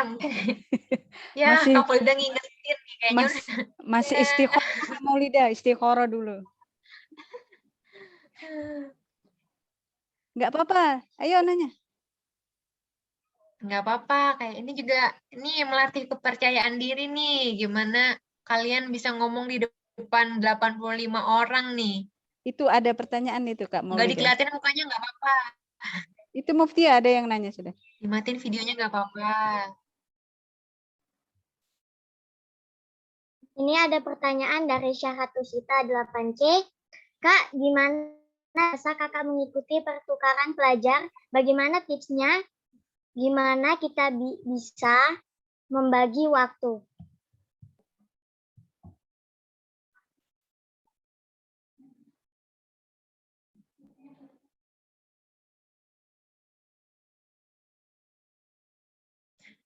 Oke, maaf ya tadi agak pending. Oke, makasih ya pertanyaannya. Siapa nih? Syahratusita ya. Sama ya pertanyaan sama Anissa Nurul. Oke, makasih pertanyaannya. Wah, luar biasa ya udah berani nanya nih meskipun via chat. Nggak apa-apa. Kan orang-orang jadi teman-teman kalian tahu nih, ada yang namanya Syahratusita nih, anak kelas 8C, atau ada yang namanya Anissa Nurul gitu, saling kenalan juga. Oh, ternyata si Anissa Nurulnya berani ya nanya. Wah, teman-temannya biar kayak terpacu juga tuh gitu. Oke. Coba aku jawab. Gimana bisa mengikuti pertukaran pelajar? Ya, pastinya daftar ya. Kalau nggak daftar nggak mungkin orang bisa tahu gitu, tiba-tiba ngirim gitu ya. Ya pastinya ini maksudnya nggak cuma dalam hal pertukaran pelajar gitu ya. Misalnya kalian pengen ikut lomba atau pengen ikut apa gitu ya. Kalian harus pertama pastinya harus cari dulu infonya gitu ya. Ada dibuka untuk siapa aja, dibukanya kapan, syaratnya apa aja, dan ngapain aja kegiatannya, harus dikepoin tuh, harus dicari, kan nggak mungkin ya informasi bisa datang sendiri. Nah, terus dulu aku juga cari info, cara pertukaran pelajarnya, terus tuh ya udah, habis itu daftar, ada tuh syaratnya, apa ya, syaratnya kalau nggak salah harus nyiapin berkas, terus tuh nilainya harus segini gitu. Berarti harus belajar ya, biar nilainya bagus. Terus itu ya udah, habis itu seleksinya banyak. Dulu waktu program belajar itu kalau nggak salah seleksinya sendiri 2 tahun ya. Ada seleksi di tingkat kota di Balikpapan itu, terus itu kalau udah lolos hari itu alhamdulillah, terus tuh ada seleksi di tingkat nasional. Jadi harus datang ke Jakarta gitu, seleksinya ada seleksi tertulis, seleksi wawancara, terus seleksi kayak dinamika kelompok cara berpikir kritis gitu juga. Terus selalu di nasional juga ada seleksi internasional gitu. Jadi kalau nggak salah dulu tuh yang daftar ada 80.000. Ada 8.000 siswa SMA ya di seluruh Indonesia. Terus yang keterima cuma 85 orang gitu dari Indonesia yang bisa berangkat gitu. Terus tipsnya gimana Kak bisa membagi waktu? Oke. Sebenarnya simple ya. Caranya adalah kalian harus kenal dulu nih sama diri kalian sendiri gitu. Kalian tuh tipikal orangnya yang bisa belajar atau bisa belajar misalnya bisa belajar dalam waktu yang lama, atau kalian belajarnya harus sebentar-sebentar istirahat ngemil, sebentar-sebentar kalian main HP gitu. Atau gimana gitu kan, kalian yang tahu. Terus kalian juga yang tahu kapasitas diri kalian tuh bisa nggak begadang orangnya, atau kalian tuh harus tidur jam 9, kalau nggak besoknya sakit, atau nggak besoknya bangkong bangunnya gitu. Terus kalian juga yang tipikalnya harus diajarin tuh harus diajarin ada temennya, misalnya diajarin mama, bapak, atau bisa belajar sendiri gitu. Terus yang kedua, setelah kalian tahu diri kalian sendiri, ya udah kalian yang tadi set dulu mimpinya, mau kapan tuh mau tercapainya ya jangka pendek aja ya. Misalnya tadi misalnya kalian mau pertukaran pelajar nih tahun depan, misalnya udah cari informasi, terus adanya itu dibuka pendaftarannya tahun depan. Berarti ditarik tuh dari tahun depan ke sekarang. Harus belajar apa aja nih persiapin, misalnya harus belajar bahasa Inggris, terus harus nilainya bagus, terus harus bisa public speaking. Berarti ya sekarang harus dibagi waktunya, misalnya 1 minggu. Dalam 1 minggu kalian ada 2 hari untuk belajar bahasa Inggris, ada 1 hari untuk kalian nonton di YouTube tips and triknya gimana bisa ngomong di depan orang. Terus ada 1 hari kalian latihan aja di depan cermin gitu, ngomong sama diri sendiri. Kalian pede nggak ngelihat diri kalian sendiri? Nah, kalau kalian nggak pede ngelihat diri kalian sendiri, gimana kalian pede lihat orang gitu kan? Nah, terus habis itu udah kalian bisa membagi waktu apa aja, plot-plotnya di mana aja, apa yang perlu dipersiapkan. Terus ya udah dijalanin aja dan konsisten, keep on track gitu ya. Jangan mudah terkelok-kelok kayak mata kuda tadi ya gitu. Yang intinya konsistensi, semuanya kuncinya adalah fokus dan konsisten gitu.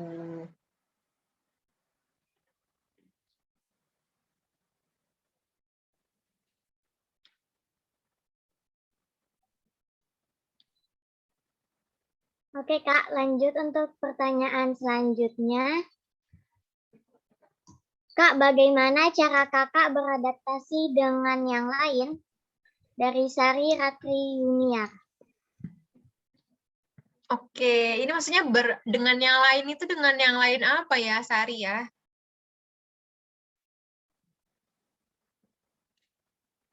Mana nih Sari yang nanya nih? Maksudnya yang lain itu apa ya yang lain? Teman sekolah kah atau apa ya? Mana Sarinya nih? Open mic coba.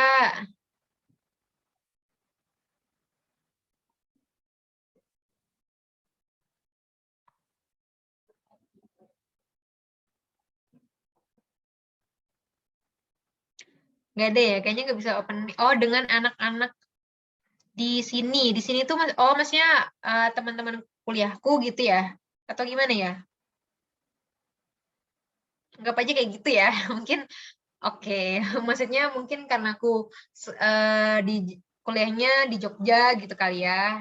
Oke, jadi cara beradaptasinya, yang pertama nih kalau, ini sebenarnya tips sesuai kepribadian orang ya, karena kan ada orang yang dia suka berinteraksi dengan orang banyak, ataupun ada orang juga yang sukanya sendiri aja gitu, emang suka lebih konsennya sendiri gitu, karena aku tipikal orang yang juga akan mati ya kalau sendirian terus gitu, jadi aku butuh orang lain.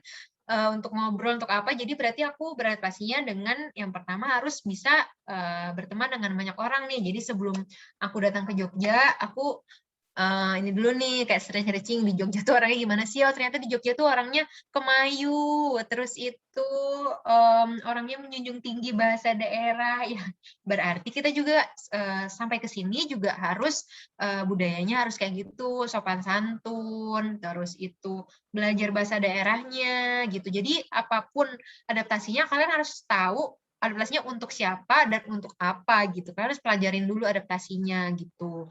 Jadi apa namanya? Gimana kalian bisa beradaptasi kalau kalian nggak tahu tuh lingkungannya gimana. Misalnya ini di pondok, lingkungannya orang-orangnya harus bangun subuh, habis itu nggak boleh tidur lagi. Terus habis itu belajar, terus balik ke asrama, terus nanti habis di asrama banyak kegiatan tuh, nggak cuma sekolah aja, ada banyak kegiatan sore, banyak kegiatan malam. Berarti cara beradaptasinya kalian ya harus tidur yang cukup malamnya biar besoknya bisa bangun dan nggak ngantuk gitu. Terus tuh jangan terlalu banyak main, menghabiskan energi kan jadi capek ya, jadi mudah lelah, mudah ngantuk gitu. Jadi harus tahu gimana sih lingkungan yang pengen kalian adaptasiin gitu. Oke, semoga menjawab ya, Sari. Oke Kak, pertanyaan selanjutnya dari Kak IPM Zalfariskia Andini. Kak, bagaimana cara konsisten dalam belajar? Oke, ini pertanyaannya susah ya kayaknya. Aku juga nggak bisa jawab sempurna nih. Jadi gimana cara konsisten dalam belajar itu balik lagi ke yang pertama itu apa namanya, model apa sih namanya, tipe belajar kalian gitu. Kalian tipenya belajar yang audiovisual kah? Maksudnya yang kalian ngeliat baru paham gitu. Atau kalian bisa dengerin aja paham, kayak harus dijelasin gitu baru paham. Atau kalian harus tipikal yang nulis biar ingat cuma tulisan kalian sendiri, ngerangkum, kayak ngestabiloin gitu. Jadi misalnya udah tahu ya, tipikal belajarku itu biasanya aku harus ngerti konsepnya dulu, berarti caranya adalah aku harus cari media yang bisa menjelaskan supaya aku ngerti gitu intinya apa. Terus gimana cara konsisten? Ya harus menahan diri gitu ya. Di mana misalnya ada godaan, aduh banyak chat, kayak ya udah HP-nya di silent gitu. Jangan belajar di samping HP, nggak mungkin bisa konsisten ya. HP-nya dijauhin aja, cas dulu HP-nya gitu. Jadi jauhin semua distraksi-distraksi, misalnya distraksinya salah satunya HP atau kalau di rumah misalnya ada adik-adik kalian ngajak main, ya berarti kalian harus luangin waktu tuh, misalnya main untuk adik-adik itu sore habis asar, habis itu bilang sama adiknya, kalau malam habis maghrib mau belajar, tutup pintunya, kalian mau belajar gitu. Jadi nggak ada distraksi, nggak ada gangguan dari adik-adik kalian gitu. Terus selain itu tadi kan pahami tipe belajar, terus tuh jauhkan distraksi, terus yang ketiga itu selalu fokus ke goals-nya. Itu apalah pentingnya kalian itu tadi, kalau bisa sih ditempel ya di kamar kalian tuh atau di buku kalian tuh, kalian mau mimpinya mau kemana gitu, misalnya mau sekolah di UGM atau mau sekolah di UI tuh. Kalian tempel aja, misalnya tahun 2022 masuk UI gitu. Kalian setiap ngeliat itu pasti kayak terpacu, kayak oh berarti setiap kalian tergoda, aduh warna bunyi-bunyi HP ting ting ting ting kayak abah yang ngechat, kayak oh nggak boleh, kalau nggak hari ini kapan lagi bisa belajar gitu kan. Jadi kalian harus bisa membangun self motivation atau motivasi diri sendiri gitu sih caranya. Jadi yang tahu cara itu kalian sendiri sebenarnya. Kalian tuh sudah tahu apa jawabannya harus bagaimana, hanya perlu menemukan aja gitu. Dan mungkin sekarang belum menemukan metode yang tepat gitu. Makanya nggak konsisten. Misalnya nih kalian orangnya kayak aku ya, orangnya mungkin harus mendengar. Tapi aku selama ini belajarnya baca atau nulis, ya kan nggak nyambung ya, kayak ya aku nggak ngerti mau baca sampai kapanpun ya. Aku harus dengerin, berarti harus cari media yang bisa menjelaskan gitu. Balik lagi ke kalian sendiri. Semoga menjawab. Baik Kak, untuk pertanyaan selanjutnya dari Natania Zahra 8C. Maaf Kak, agak sensitif. Selama Kakak di Amerika, Kakak pernah dirasisin sama orang sana nggak Kak? Soalnya yang kita tahu kan orang sana anggap Muslim itu sebagai teroris. Oke, makasih pertanyaannya Natania. Wah, ini pertanyaan yang kayaknya selalu ditanyain sama orang-orang ya. Oke, jadi ya kita tahu ya di Amerika itu kan mungkin muslimnya cuma kurang dari 20% ya, dan kebetulan di tempat aku tinggal dulu itu di kotanya gitu, misalnya di Balikpapan gitu ya, di Balikpapan itu cuma aku orang yang berjilbab gitu. Bahkan aku misalnya setiap minggu nih, setiap hari Jumat kan sering belanja gitu, belanja sama keluarga angkat tuh kayak belanja makanan gitu, kayak si kasirnya orang yang di mall itu tahu kayak, oh ini yang pelagiat datang, karena emang yang berjilbab cuma aku gitu. Terus yang di sekolah itu yang berjilbab aku, dan kebetulan dulu tuh ada juga aku tinggal serumah sama orang Senegal gitu ya, pertukaran pelajar dari Senegal, tapi tuh ya mungkin stylenya beda ya, maksudnya dia tuh pakai jilbab tapi jilbabnya kayak empok gitu loh, kayak iya siapa sih yang mamanya entong gitu loh, yang jilbabnya yang kayak gini doang, yang lehernya kelihatan gitu ya. Apalagi itu ya beda ya, maksudnya beda pemahaman cara memakai jilbabnya gitu ya.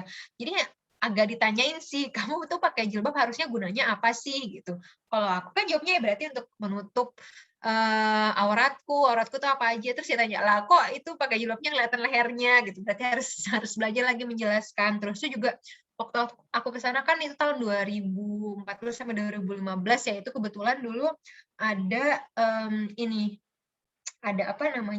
ada tragedi Paris Attack gitu loh. Jadi ada, kalau nggak salah ada pengeboman di Paris, Prancis gitu, dan pas aku lagi di kelas kalau nggak salah kelas government gitu, kayak kelas IPS. Nah, teman-temanku tuh kayak nyindir gitu, juga kayak nyindir lah itu kan si Maulida pakai jilbab, kamu muslim ya, itu temanmu ya yang ngebom di Paris sana gitu ya. Ada sih orang yang rasis gitu, ada sebagai yang anggap kita terus juga ada ya nggak apa-apa, maksudnya kita jelasin aja gitu. Tapi ya gimana ya, maksudnya aku juga ketemu sama keluarga angkat aku, jadi tuh keluarga angkat aku tuh ada yang dia mantan TNI gitu ya, pernah ke Irak gitu. Jadi dia tuh pernah pas di Irak itu dia ketemu nih sama orang yang pakai nikab, pakai yang tudung sekujur tubuh yang warna hitam-hitam gitu. Terus ternyata pas dibuka si orang itu bawa bom gitu. Untungnya si bomnya nggak meledak gitu. Makanya si saudara laki dia tuh trauma banget. Pokoknya ngeliat aku ketakutan deh, kayak benci banget lihat aku muslim pakai jilbab, karena dia emang trauma, kayak ya bayangin hidup dan mati kamu itu ketemu sama orang pakai bom, terus ya untung aja nggak meninggal ya, untung aja nggak meledak gitu bomnya, pasti kan trauma banget gitu ya. Dan ya pastinya nggak bisa dijelasin kayak, ya kita muslim bukan teroris, nggak mungkin ya, kayak nggak mungkin orang percaya omongan daripada sesuatu yang dilihat langsung gitu kan.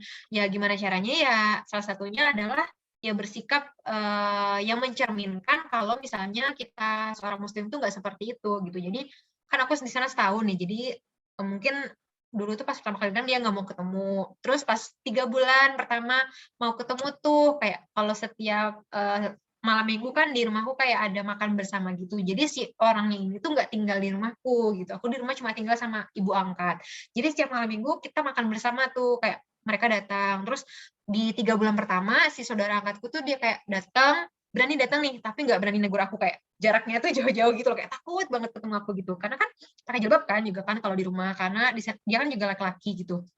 Terus udah 3 bulan gak mau ketemu, terus 6 bulan mulai nih ngomong, mulai dia mau ngobrol, kayak ternyata selama 6 bulan dia di sini dia nggak meledakin rumah ya gitu, jadi nggak apa-apa nih kayaknya, jadi ngobrol gitu. Jadi ya selama 6 bulan itu kayak aku kayak bersikap baik aja, kayak ya mungkin aku kayak ngebantuin gini, ngebantuin itu, kayak ya biasa aja, kayak bersikap baik. Terus gak lama di 9 bulan itu dia udah kayak biasa aja ke aku, malah nanya-nanya kayak, oh kalau di dalam Islam tuh kayak gini ya, kayak oh kalian tuh nggak boleh pegang anjing ya, oh kalian tuh harus sembahyang gitu ya, harus apa sih namanya, harus apa ya kalau mereka tuh ini nyebutnya, kayak harus ada suatu momen untuk menyembah gitu ya, gitu kayak iya aku jelasin kayak gitu. Terus di bulan ke-9 tuh dia udah kayak ngajak jalan-jalan, malah kayak, ih kamu udah mau pulang ya, sini aku ngajak jalan supaya kamu bisa ngeliat-ngeliat yang di sini, kan kamu belum pernah kemana-mana gitu. Malah diajak jalan, kayak dia udah berani. Terus pas aku mau pulang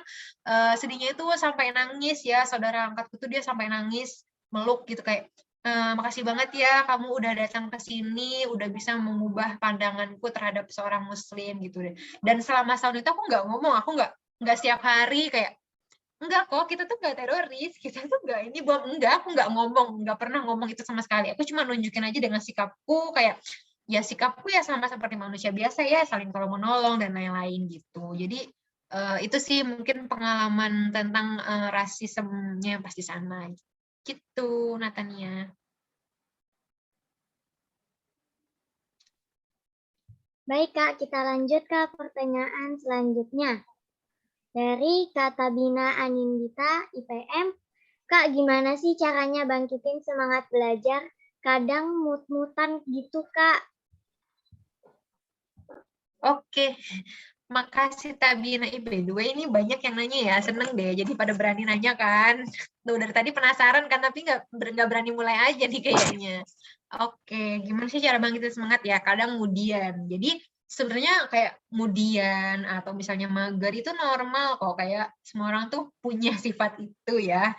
Punya sifat mager. Bahkan mungkin Bill Gates pun punya sifat mager gitu. Kayak ya karena kita semua tuh butuh gitu loh. Butuh untuk istirahat, butuh untuk ada distraksi gitu, untuk mengalihkan pikiran. Karena kan nggak mungkin ya orang kegiatannya cuma satu aja setiap hari, itu nggak mungkin. Kayak suka masak terus setiap hari cuma masak aja, nggak mungkin. Setiap hari cuma belajar aja nggak mungkin juga, malah nanti stres gitu ya, malah jadi stres, terus tuh nggak bersosialisasi, malah jadinya nggak masuk malah belajarnya gitu. Jadi cara bangkitin semangatnya, kalian harus tahu nih kalian mudiannya itu kenapa. Kan ada orang yang aduh lapar nih jadi mudian, jadi mager gitu, atau kayak udah malam jadi mager gitu, berarti kan kalian nggak bisa belajarnya malam-malam gitu. Atau tadi kalau lapar berarti kalian belajarnya harus makan dulu baru belajar, atau belajarnya harus ada cemilan.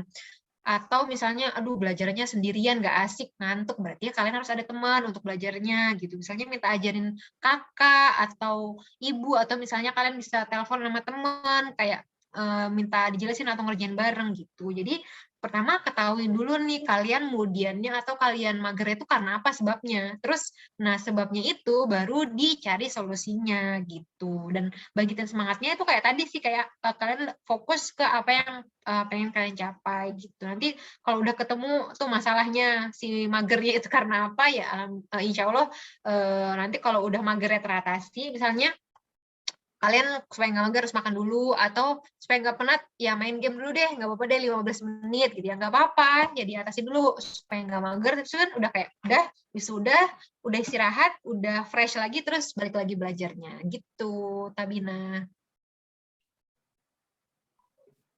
Baik Kak, pertanyaan selanjutnya dari Syarat Lusita 8C. Kak, menurut Kakak apakah harus dikasih waktu untuk kita belajar, dan waktu yang produktif itu kapan ya?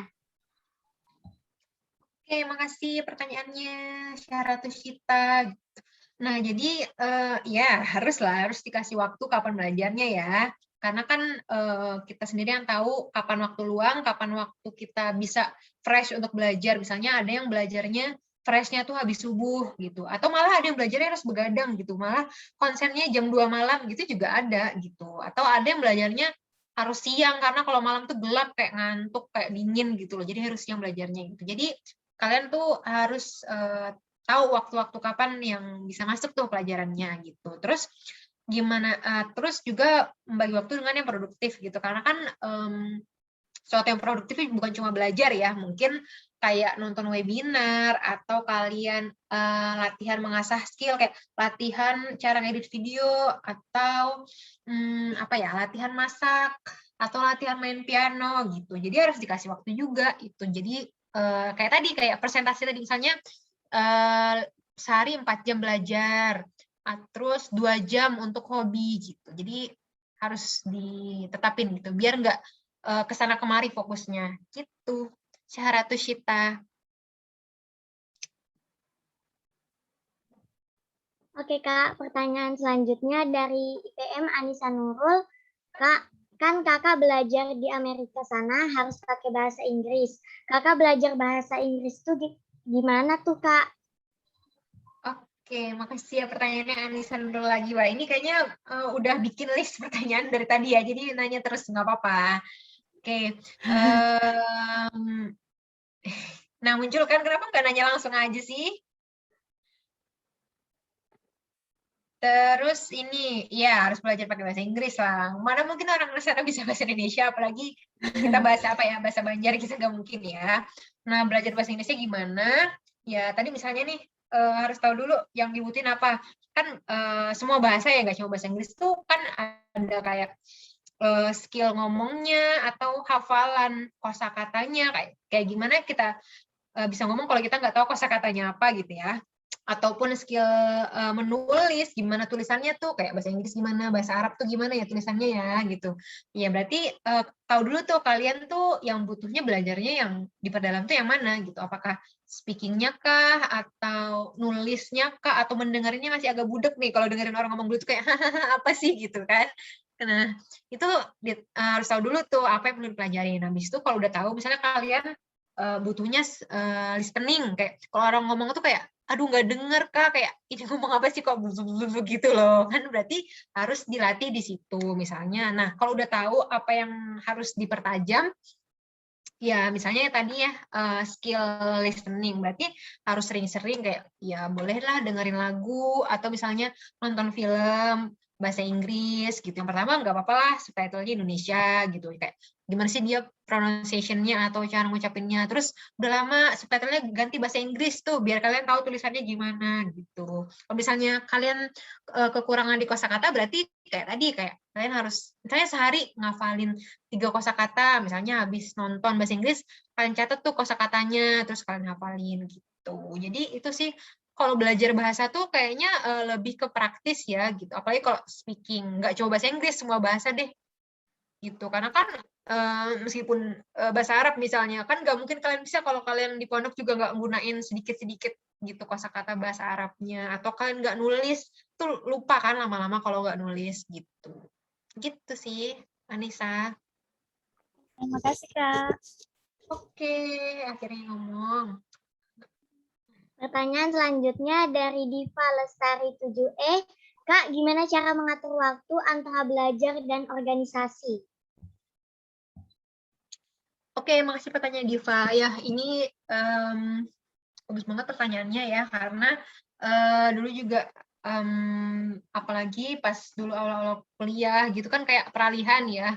Kalian juga nanti kan peralihan misalnya yang sekarang kelas 3 SMP terus peralihan ke SMA tuh pasti kayak kaget gitu loh, kayak dulu SMP kayaknya kayak gini deh. Kok SMA gini ya? Kayak aku juga sama pas peralihan dari SMA ke kuliah gitu juga kayak gitu, kayak apalagi dulu masuknya di fakultas kedokteran ya, yang kayak ya ampun semua orang pinter-pinter ya, apalagi aku ya harus belajar juga nih supaya seimbang gitu kan.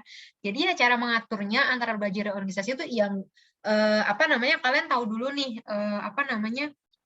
si organisasi yang kalian pengen ikutin atau yang kalian mau ikutin tuh di bidangnya apa gitu. Misalnya IPM nih, IPM misalnya kalian anggota bidang ini ya, pengembangan kayak pendidikan gitu ya.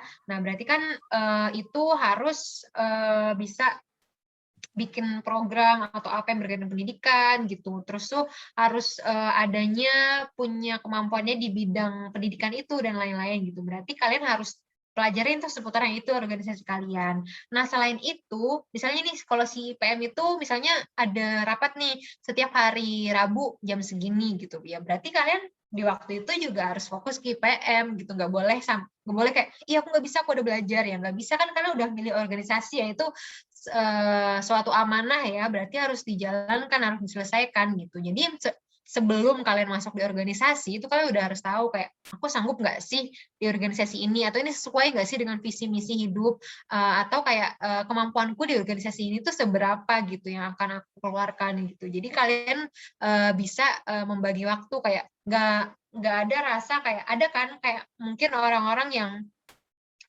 karena nggak passion atau nggak enjoy jadinya kayak iya aku ngapain ya belajar, kayaknya lebih asik organisasi deh, atau kayak iya aku ngapain ya organisasi, kayaknya ini deh orang-orangnya nggak cocok deh sama aku gitu. Berarti kan itu nggak sesuai dengan diri kalian atau nggak sesuai dengan visi kalian gitu kan. Jadi dibuatlah semua itu enjoy gitu, dibuatlah kalian belajar tuh jadi seneng, jadi semangat karena ada sesuatu yang ingin dicapai. Terus organisasi juga enjoy karena kalian tuh juga passionate atau emang suka di bidang itu gitu, karena kalian suka di PM, suka ketemu orang-orang gitu sih Diva. Oke Kak, pertanyaan selanjutnya dari Nazifa Virus Putri 7C. Kak, gimana ya cara ngatasin biar gak takut untuk berbicara dengan orang baru gitu, dan gak malu untuk tanya sama orang baru kenal, misalkan kayak sekarang gini? Oke, ini pertanyaannya praktikal ya, bisa dipraktikkan sekarang ya. Oke, makasih Nazifa. Nah, gimana caranya biar nggak takut? Jadi, pertama, ya diterima dulu, kayak pasti takut. Takut itu hal yang wajar, kayak semua orang pasti takut. Semua orang yang yang biasa ngomong di depan umum, mungkin kayak presiden atau anggota politis yang suka ngomong-ngomong di depan orang banyak, atau bahkan guru-guru kalian, atau bahkan siapapun yang ngomong di depan umum dulu awalnya pasti dari takut dulu gitu. Karena kan nggak mungkin ya kita brojol langsung bisa ngobrol sama banyak orang, nggak mungkin. Kita awalnya pasti takut dulu, dan itu nggak apa-apa gitu loh, diterima dulu aja gitu. Jangan kayak mengutuk diri sendiri kayak, aku orangnya pendiam, kayaknya udah deh, kayak ya udah nggak usah diapa-apain, emang dasarnya pendiam, ya nggak gitu ya. Jadi nggak apa-apa, diterima dulu kalau takut, itu wajar, itu manusiawi kok gitu. Terus itu gimana caranya? Ya caranya yang pertama yaitu kalian harus nyoba dulu nih. Misalnya nih kayak gini kan, misalnya sekarang mau ngomong open mic tapi malu dilihatin sama 82 orang, terus tuh kayak nggak berani gitu. Terus coba dulu aja, misalnya nggak berani. mungkin yang takut gimana? Misalnya sekarang takut nih, kalian kalau ngomong nggak berani itu pasti punya suatu pengalaman kan, maksudnya punya suatu yang membuat trauma gitu kan. Misalnya nih dulu kalian pernah ngomong di antara teman kalian, misalnya kalian punya teman berlima, terus kalian ngomong terus dicuekin gitu kan, jadi kalian jadinya trauma ya. Terus kayak, ya dulu orang berlima aja aku ngomong dicuekin, kayak nggak asik gitu ya, apalagi sekarang kayak ber-80 pasti juga kayaknya ini deh nanti diketawain, pasti kan punya suatu hal trauma gitu ya. Nah dari trauma itu mungkin kalian tuh harus tahu penyebabnya apa gitu. Misalnya kalian trauma, atau misalnya kalian ini kayak keringet dingin gitu loh, kayak deg-degan, atau kalian nggak tahu malah mau ngomong apa gitu kan. Karena sering kan, kayak aku juga dulu pernah kayak, ya aku tuh mau ini deh, kayak mau tanya tapi tuh nggak tahu mau tanya apa, tapi mau tanya gitu loh, ya kan gitu. Jadi tergantung dari apa sih kendala yang kalian hadapin. Misalnya nih kalian nggak berani ngomong, ya berarti kalian pertama harus ngomong dulu di depan cermin aja deh. Kalau nggak di depan adik kalian, misalnya kalian punya adik 3, kan lumayan tuh ya, audiensnya ada 3 orang gitu, ngomong di depan adik kalian gitu. Kalau udah berani, berarti kayak terus ngomong ke tetangga misalnya, atau enggak ngomong ke siapa yang kalian temuin gitu. Terus tuh ngomong di depan cermin gitu, kayak mau pidato kek, mau sambutan kek, atau mau ngejelasin apa kek gitu kan. Nah kalau udah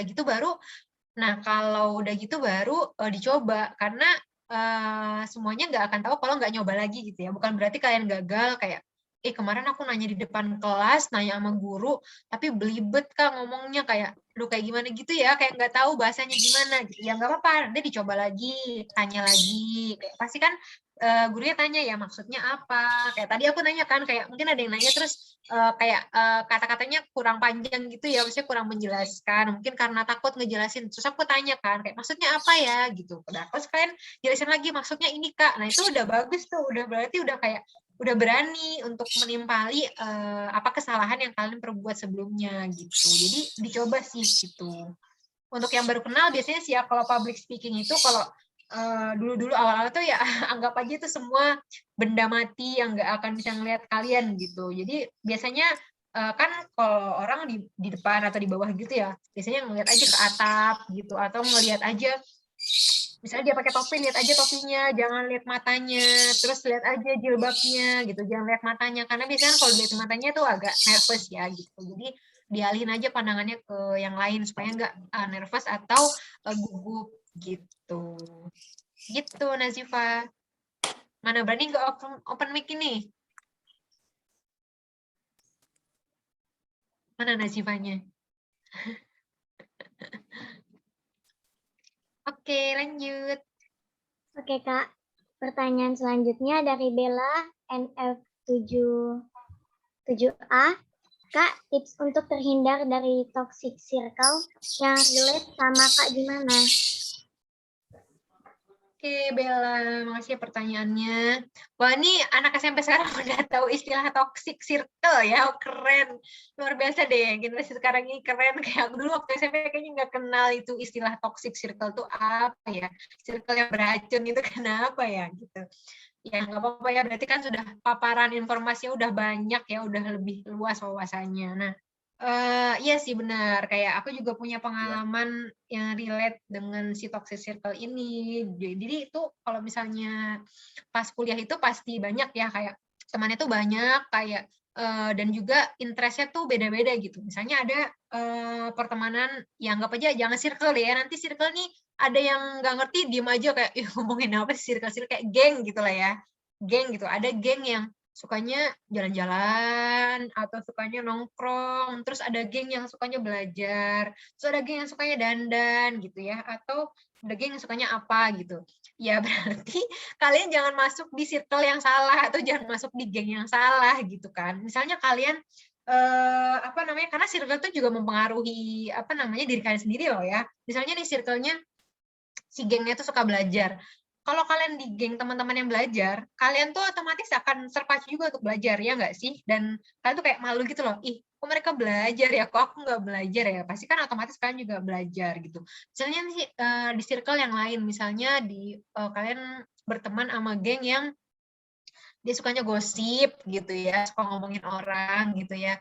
Ya kalian juga nanti ujung-ujungnya akan akan kebiasaan ngomongin orang gitu, akan kebiasaan kerjanya ngurusin orang aja, padahal kerja sendiri juga masih banyak gitu kan, gitu. Jadi caranya ya menghindari diri. Kalian harus tahu kalian tuh, diri kalian tuh mau jadi kepribadian yang seperti apa gitu. Terus apa namanya, terus teman kalian tuh sekarang tuh gimana sih gitu, karena nggak mungkin juga kan misalnya kita udah berteman sama ini tapi tuh ya gara-gara dia toksik terus kita jauhin, ya nggak juga, nggak kayak gitu, nggak dijauhin juga, tapi kita hanya perlu untuk membatasi gitu. Kayak tadi kan ada ya yang nomor 3 yaitu set your boundaries, gimana cara membatasi diri dengan orang lain gitu. Jadi meskipun teman kalian, misalnya teman kalian tuh orangnya nggak suka belajar, nyontek aja sukanya, suka ngomongin orang, ya jangan dijauhin, jangan dimusuhin, ya tetap aja berteman. Kalau dia butuh apa-apa ya ditolong gitu, tapi ya nggak berarti kalian nggak bisa selamanya atau setiap hari bersama dia gitu kan. Misalnya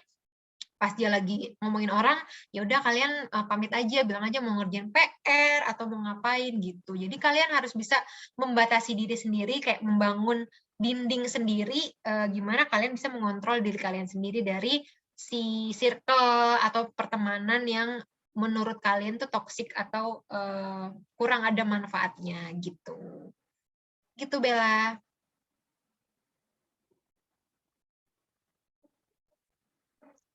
Makasih, Kak. Oke, sip. Oke, Kak, untuk pertanyaan selanjutnya dari Sari Ratri Yuniar. Kak, cara cepat dapat teman gimana? Oke, makasih Sari. Ini pertanyaan kedua ya, kayaknya tadi udah nanya ya awalnya. Cara cepat dapat teman. Gimana ya? Ya berteman caranya. Berarti kalian, ini kayaknya untuk anak baru ya. Ini kelas 7 apa gimana nih si Sari ini ya? Kayaknya untuk anak baru ya, cara dapat teman. Karena kan biasanya, apa namanya, cara berteman tuh kalau kita berada di lingkungan yang baru gitu ya. Nah, jadi untuk cara cepat dapat teman, ya yang pertama ya kalian mencoba untuk berinteraksi gitu. Misalnya kalian nanyain, ya dari mana, lalala, tahu lah ya cara kenalan. Terus tuh kalau misalnya kalian mau, misalnya nih, ternyata dia tuh orangnya rajin, anaknya, terus pintar. Kayaknya aku mau terusan berteman sama dia deh, supaya misalnya aku juga jadi termotivasi. Ya berarti kalian juga harus beradaptasi gitu, kayak tadi kan kalian menyesuaikan diri dengan lingkungannya, berarti kalian juga harus bisa mengikuti kayak dia gitu kan. Nggak mungkin ya orang yang misalnya rajin belajar tapi kalian tuh sukanya nonton drakor gitu kan, dia juga jadi risih ya lama-lama, kayak iya aku mau belajar kok diajakin nonton drakor terus sih gitu. Berarti kalian juga harus menyesuaikan, beradaptasi. Kalian juga harus apa namanya, mengikuti kayak, oh berarti aku juga harus nih mulai rajin belajar biar aku itu bisa bisa nyambung gitu loh ngomongnya, bisa nyambung, kayak bisa satu pemikiran atau bisa satu bahasan gitu. Jadi lebih ke berani aja sih, ke berani ngomong, terus berani berteman, berani menyapa, terus bisa beradaptasi dengan teman-teman kalian tuh tipenya yang seperti apa sih gitu. Gitu Sari. Mana Sarinya? Makasih, Kak. Oke, ya nggak apa-apa lah ya, meskipun mukanya nggak muncul, yang penting suaranya ada. Oke, Kak, pertanyaan selanjutnya. Kak, pernah nggak ngerasa overthinking karena kegagalan yang Kakak alamin? Terus ngatasinya itu gimana, Kak, supaya nggak overthinking lagi? Oke, makasih Diva. Pertanyaannya pastinya pernah dong. Masa nggak pernah overthinking? Ya pasti pernah overthinking, apalagi mungkin khususnya pas kita berada di lingkungan yang baru ya, kayak tadi tuh aku baru masuk kuliah kayak, wah orang sini pinter-pinter ya ternyata ya, belajarnya tuh kayak udah tahu pattern, maksudnya metode belajarnya udah tahu. Terus apalagi pas mungkin apa namanya, semakin kesini kayak aku ngeliat kayak teman-temanku yang jurusan lain selain jurusan kedokteran, kok keren-keren ya udah lulus, terus tuh misalnya udah kuliah nih di luar negeri, terus misalnya udah kerja di perusahaan apa gitu, kayak kok aku gini-gini aja ya hidupnya gitu. Dan balik lagi cara ngatasinnya adalah yang pertama tadi, kalian juga harus sadari kalau misalnya semua orang itu punya waktunya masing-masing gitu, punya startnya masing-masing, punya garis finishnya masing-masing gitu, jadi nggak bisa disamain setiap semua orang gitu. Dan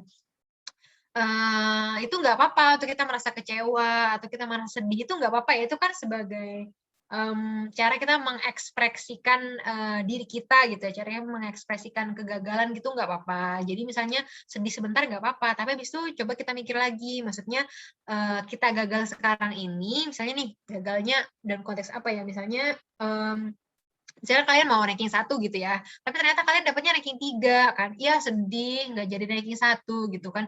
Coba kalian apa namanya, renungkan lagi, kalian udah di ranking 3 nih, kayak yang ranking kalian ranking 4 sampai ranking 30 misalnya, itu pasti juga mau loh berada di posisi kalian di ranking 3 gitu, meskipun cuma di ranking 3, tapi menurut mereka tuh udah keren banget gitu loh, dan mungkin bagi kalian itu biasa aja gitu ya, karena kalian udah berada di posisi itu gitu. Jadi itu sih lebih mensyukuri apa yang ada di diri kita, dan percaya aja semua itu pasti ada waktunya kok. Jadi nggak guna juga kalian kayak overthinking terus sedih, ujungnya kan jadi mager ya, jadi kayak ya udahlah nggak usah belajar lagi, pasti kayak gitu kan. Jadi jangan sampai overthinking itu mempengaruhi diri kita gitu, malah menjadi sesuatu yang lebih buruk. Justru harusnya kayak bisa memacu, misalnya ya alhamdulillah nih aku udah ranking 3, berarti dikit lagi nih aku tinggal belajar mempertahankan yang kemarin, tapi porsinya ditambah nih supaya nanti bisa jadi ranking 1 gitu. Jadi nggak apa-apa overthinking itu, nggak apa-apa, nggak ada yang salah dengan overthinking.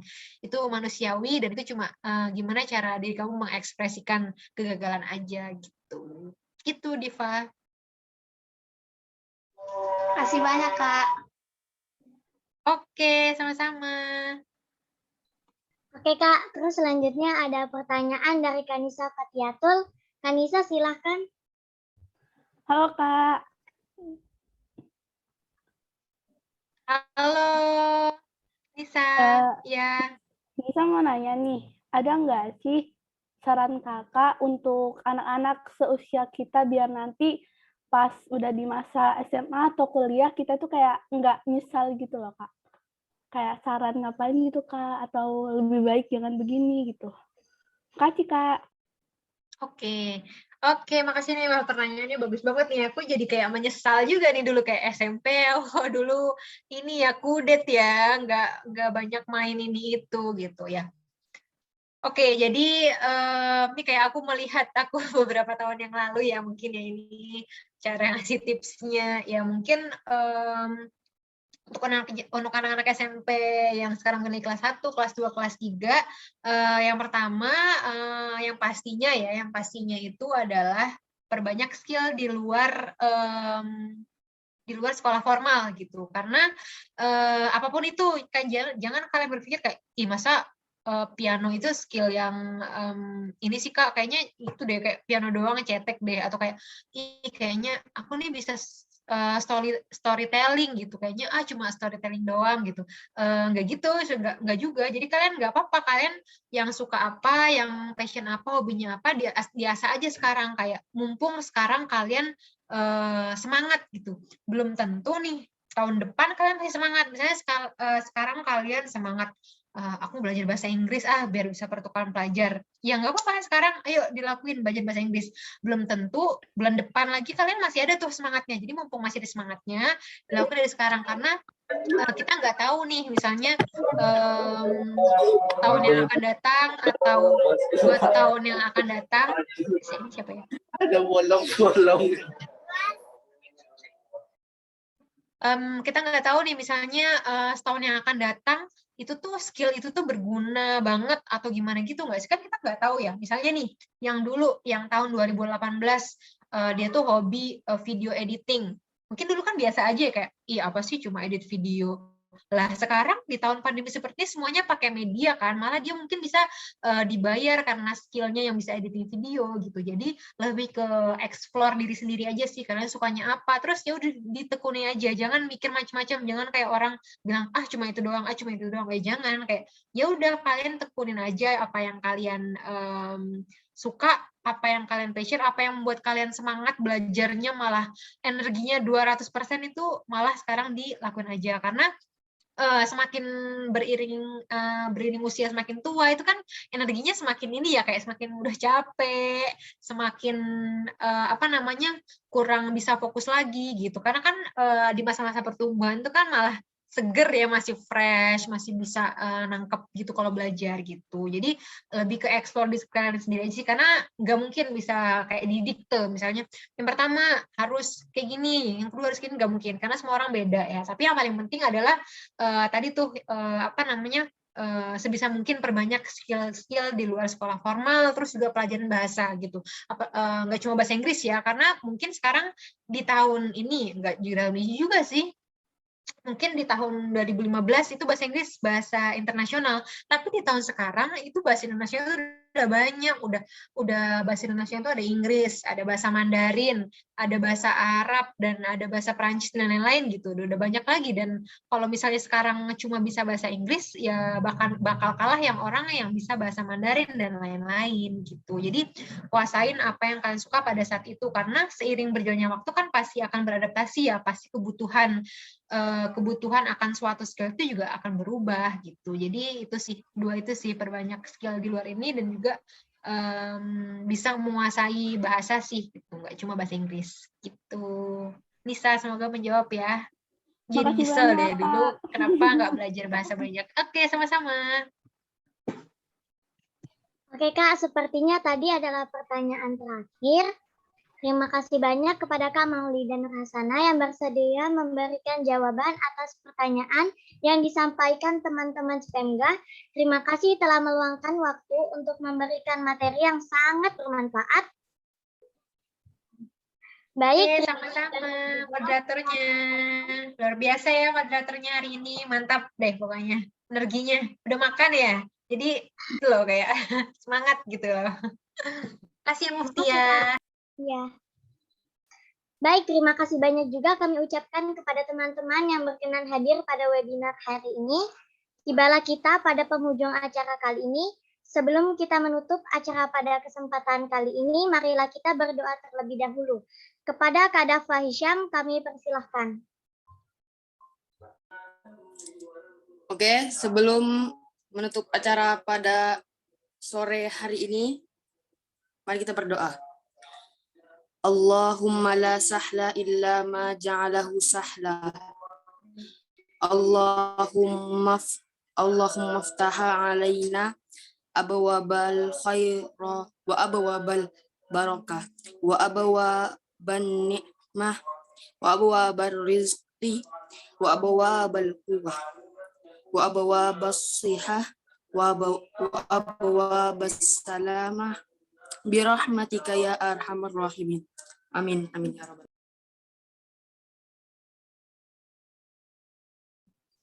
Sekian rangkaian acara pada kesempatan kali ini. Bila ada salah kata mohon dimaafkan. Sebelum salam, saya ingin menyampaikan pantun terlebih dahulu. ketika semua harus bicara yang benar agar kita tidak dipandang sesat. Terima kasih sudah ikut webinar. Semoga ilmunya dapat bermanfaat. Sekian, wassalamualaikum warahmatullahi wabarakatuh. Waalaikumsalam warahmatullahi wabarakatuh. Waalaikumsalam warahmatullahi wabarakatuh.